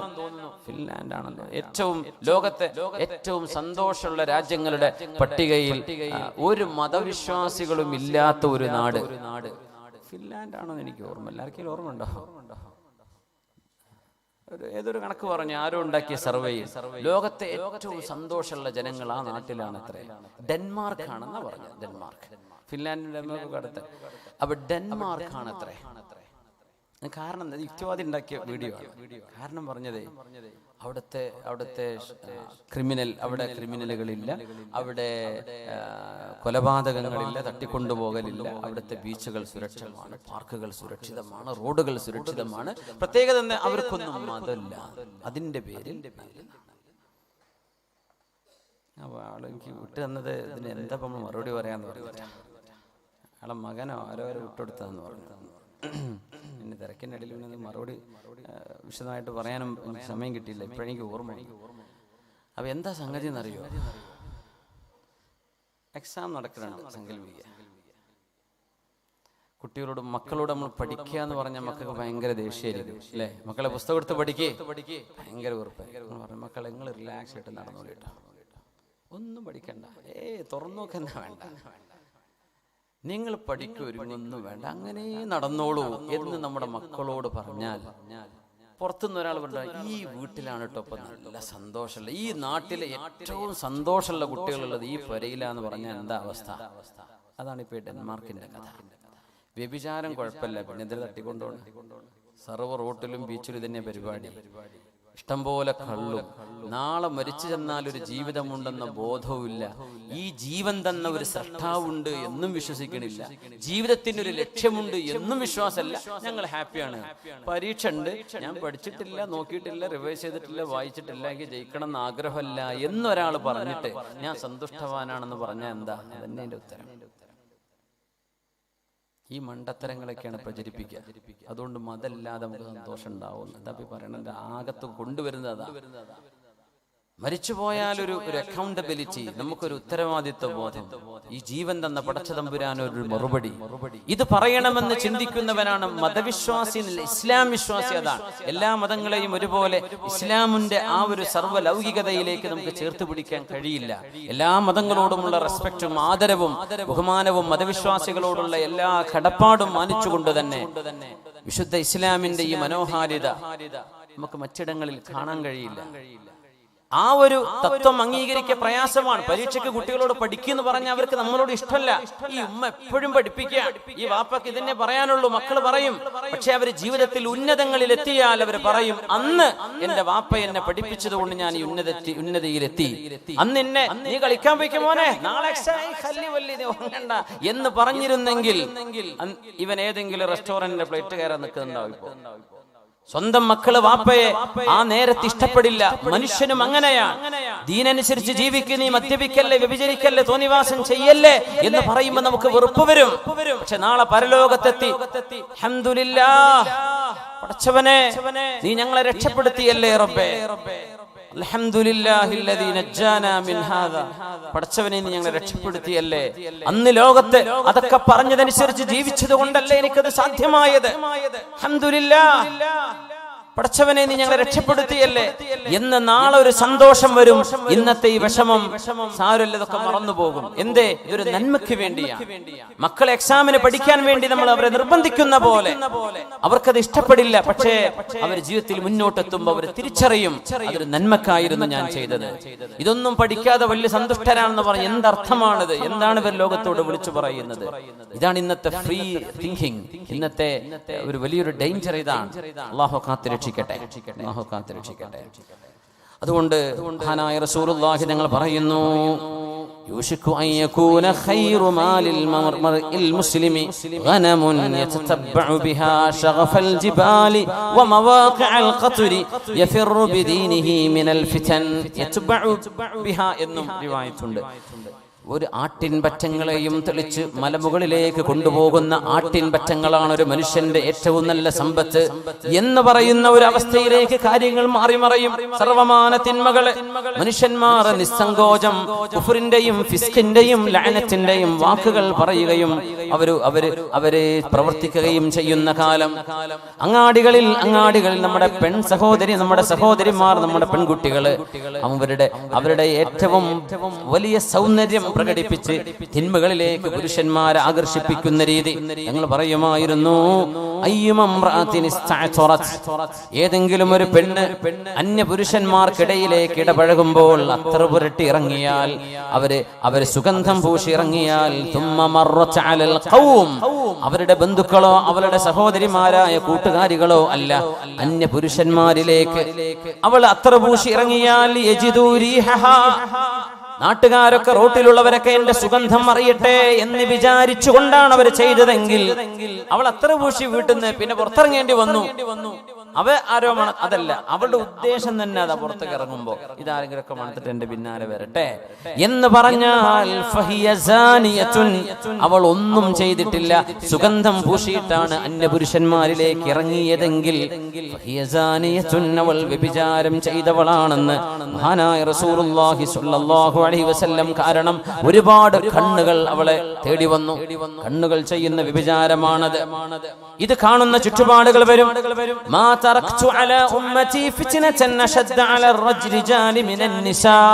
മനുഷ്യന്മാർക്ക് ഏറ്റവും വലിയ ഫിത്ന വരുന്നത് പെണ്ണുങ്ങളുടെ ഭാഗങ്ങളിൽ നിന്നായിരിക്കുമെന്ന് മഹാനായ റസൂലുള്ളാഹി സ്വല്ലല്ലാഹു അലൈഹി വസല്ലം. ഏറ്റവും വലിയ ഫിത്നകൾ വരുന്നത്, പരീക്ഷണങ്ങൾ വരുന്നത് കല്യാണം കഴിച്ചവർക്കും അല്ലാത്തവർക്കും പരീക്ഷണം വരുന്നത് അന്യ പെണ്ണുങ്ങളുടെ വഴിയിലൂടെ. പ്രത്യേകിച്ച് ഇന്നത്തെ ചുറ്റുപാടുകളിൽ വാട്സപ്പും ഫോണും അതും ഇതും എല്ലാ സംവിധാനങ്ങളും ഫേസ്ബുക്കും ഒക്കെ. അള്ളാന്റെ കലാം പോലും ഖുർആൻ എന്ന അള്ളാന്റെ കിതാബ് മാസങ്ങളായി നോക്കാത്ത ആളുകളാണ് ഡെയിലി മണിക്കൂറുകൾ ഫേസ്ബുക്ക് എന്ന കിതാബിന് സമയം ചെലവഴിക്കുന്നത്. എത്ര വലിയ യോഗമാണത്. ബിസ്മില്ലാഹിർ റഹ്മാനിർ റഹീം. വഖിഫൂഹും ഇന്നഹും മസ്ഊലൂൻ. ആയിഷ ബീവി റളിയല്ലാഹു തആല അൻഹ ഹബീബായ റസൂലുള്ളാഹി തങ്ങൾ വഫാത്തായതിനു ശേഷം വീണ്ടും 40ഓളം വർഷം ജീവിച്ച മഹദിയാണ് ആയിഷ ബീവി റളിയല്ലാഹു അൻഹ. തഹജ്ജുദ് നിസ്കരിക്കുമ്പോൾ ഓതുന്നത് മഹദിയുടെ ജ്യേഷ്ഠത്തിയുടെ മക്കള് മഹാനായ ഉർവത്ത് ഇബ്നു സുബൈർ തങ്ങളടക്കമുള്ളവർ കേൾക്കാറുണ്ട്. വഖിഫൂഹും ഇന്നഹും മസ്ഊലൂൻ. അല്ലാഹു മലക്കുകളോട് പറയും, മനുഷ്യരോട് എഴുന്നേറ്റ് നിൽക്കാൻ പറയണം. അവരൊക്കെ എഴുന്നേറ്റ് നിൽക്കട്ടെ.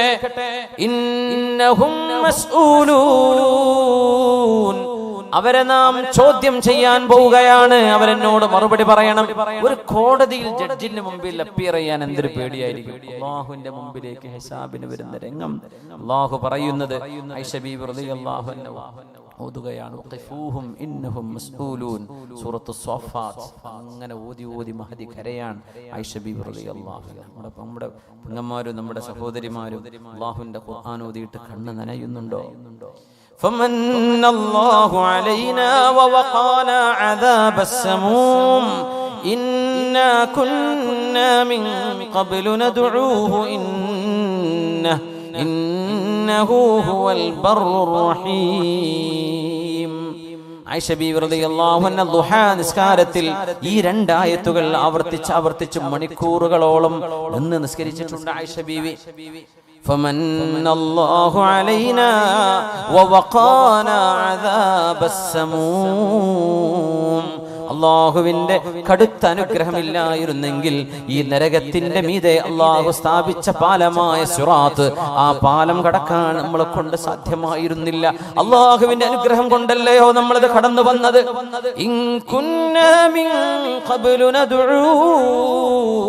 നമ്മൾ അള്ളാഹുവിനോട് ദുആ ഇരക്കുന്നവരായിരുന്നു, റബ്ബിനോട് പ്രാർത്ഥിക്കുന്നവരായിരുന്നു. ഇന്നഹു ഹുവൽ ബർറുർ റഹീം. അള്ളാഹുവാണ് ഏറ്റവും നല്ല കരുണ നൽകുന്നവൻ, അവനാണ് ഗുണം ചെയ്യുന്നവൻ. ആ റബ്ബിനോട് ഒരുപാട് നമ്മൾ ദുആ ഇരക്കാറുണ്ടായിരുന്നല്ലോ. റബ്ബേ, ഞങ്ങളെ സിറാത്തിൽ നിന്ന് നീ കാത്തു രക്ഷിക്കണേ, സിറാത്തിൽ താഴെ വീഴാതെ രക്ഷിക്കണേ എന്ന് ഞങ്ങൾ ദുആ ഇരക്കുമായിരുന്നല്ലോ എന്ന് അല്ലാഹു തആല പറയുന്ന ഭാഗം ദുഹാ നിസ്കാരത്തിൽ ബീവി റളിയല്ലാഹു അൻഹ 1 മണിക്കൂറിലേറെ നേരം നിന്ന് നൃത്തത്തിൽ ആവർത്തിച്ച് ഓതിയിട്ടുണ്ടത്രേ. ആഖിറം ചിന്തയുള്ള ഒരാൾക്ക് ആഖിറവുമായി എൻഗേജ് ആവാൻ ഇഷ്ടം പോലെ there are a lot of reasons to be engaged by Allah and his messenger in the thoughts of akhirah. ലോകത്തിന്റെ the day of resurrection, the day of recompense, പടച്ചതമ്പുരാനെ കണ്ടുമുട്ടുന്ന ആ ഒരു ദിവസത്തെ കുറിച്ച് ആലോചിക്കാൻ ഒരുപാടുണ്ട് നമുക്ക്. ഇത് കുറഞ്ഞ സമയമാണ്, എപ്പോൾ പോകുന്നറിയില്ല. വല്ലാത്തൊരു ടിക്കറ്റ് നമ്മുടെ കയ്യിൽ പഠിച്ചോ തന്നത്. എപ്പോഴാ ഫ്ലൈറ്റ് എന്ന് അറിയില്ല. അങ്ങണ്ട ഒരു ടിക്കറ്റ് ഇഷ്യൂ ചെയ്ത് കഴിഞ്ഞു ജനിച്ചപ്പം തന്നെ. ഫ്ലൈറ്റ് ഏതാന്നും പറഞ്ഞു. പൈലറ്റ് ആരാണത് കൊണ്ടുപോകുന്നത്? മലക്കുൽ മൗത്ത്. എപ്പോഴാ, എന്നാ ഡേറ്റ് അറിയില്ല, എപ്പോഴും പോണ്ടി വരും. പെട്ടെന്നാ വിളിക്കാം, റെഡി ആയിക്കൊണ്ട്. അങ്ങനത്തെ ഒരു ടിക്കറ്റാ കയ്യിൽ തന്നത്. അതും പിടിച്ചിട്ട് നമ്മൾ ഈ 2 സെന്റ് ഭൂമിക്ക് വേണ്ടി തെറ്റിയിട്ടും പിണങ്ങിയിട്ടും ഉമ്മാനെ പുറത്താക്കിയിട്ടും വാപ്പാനെ അടിച്ചു ഓടിച്ചിട്ടും അല്ലാഹു നമ്മെ കാത്തുരക്ഷിക്കട്ടെ. അതുകൊണ്ട് തിന്മകൾക്കെതിരെ നമ്മൾ പ്രതികരിക്കുകയും നന്മ നമ്മുടെ ജീവിതത്തിന്റെ ഭാഗമാക്കുകയും ചെയ്ത് തിന്മകളെ നബിതങ്ങൾ പ്രതിരോധിച്ചതും സാരോപദേശം നൽകിയതുമായ ഹബീബിന്റെ ആ ഒരു ജീവിത രീതിയും ഹബീബിന്റെ ഇത്തിബാഉം ജീവിതത്തിലേക്ക് പകർത്തിയിട്ട് അള്ളാഹുവിന്റെ സച്ചരിതരായ അടിമകളായി ജീവിക്കാൻ അള്ളാഹു നമുക്ക് തൗഫീഖ് നൽകട്ടെ.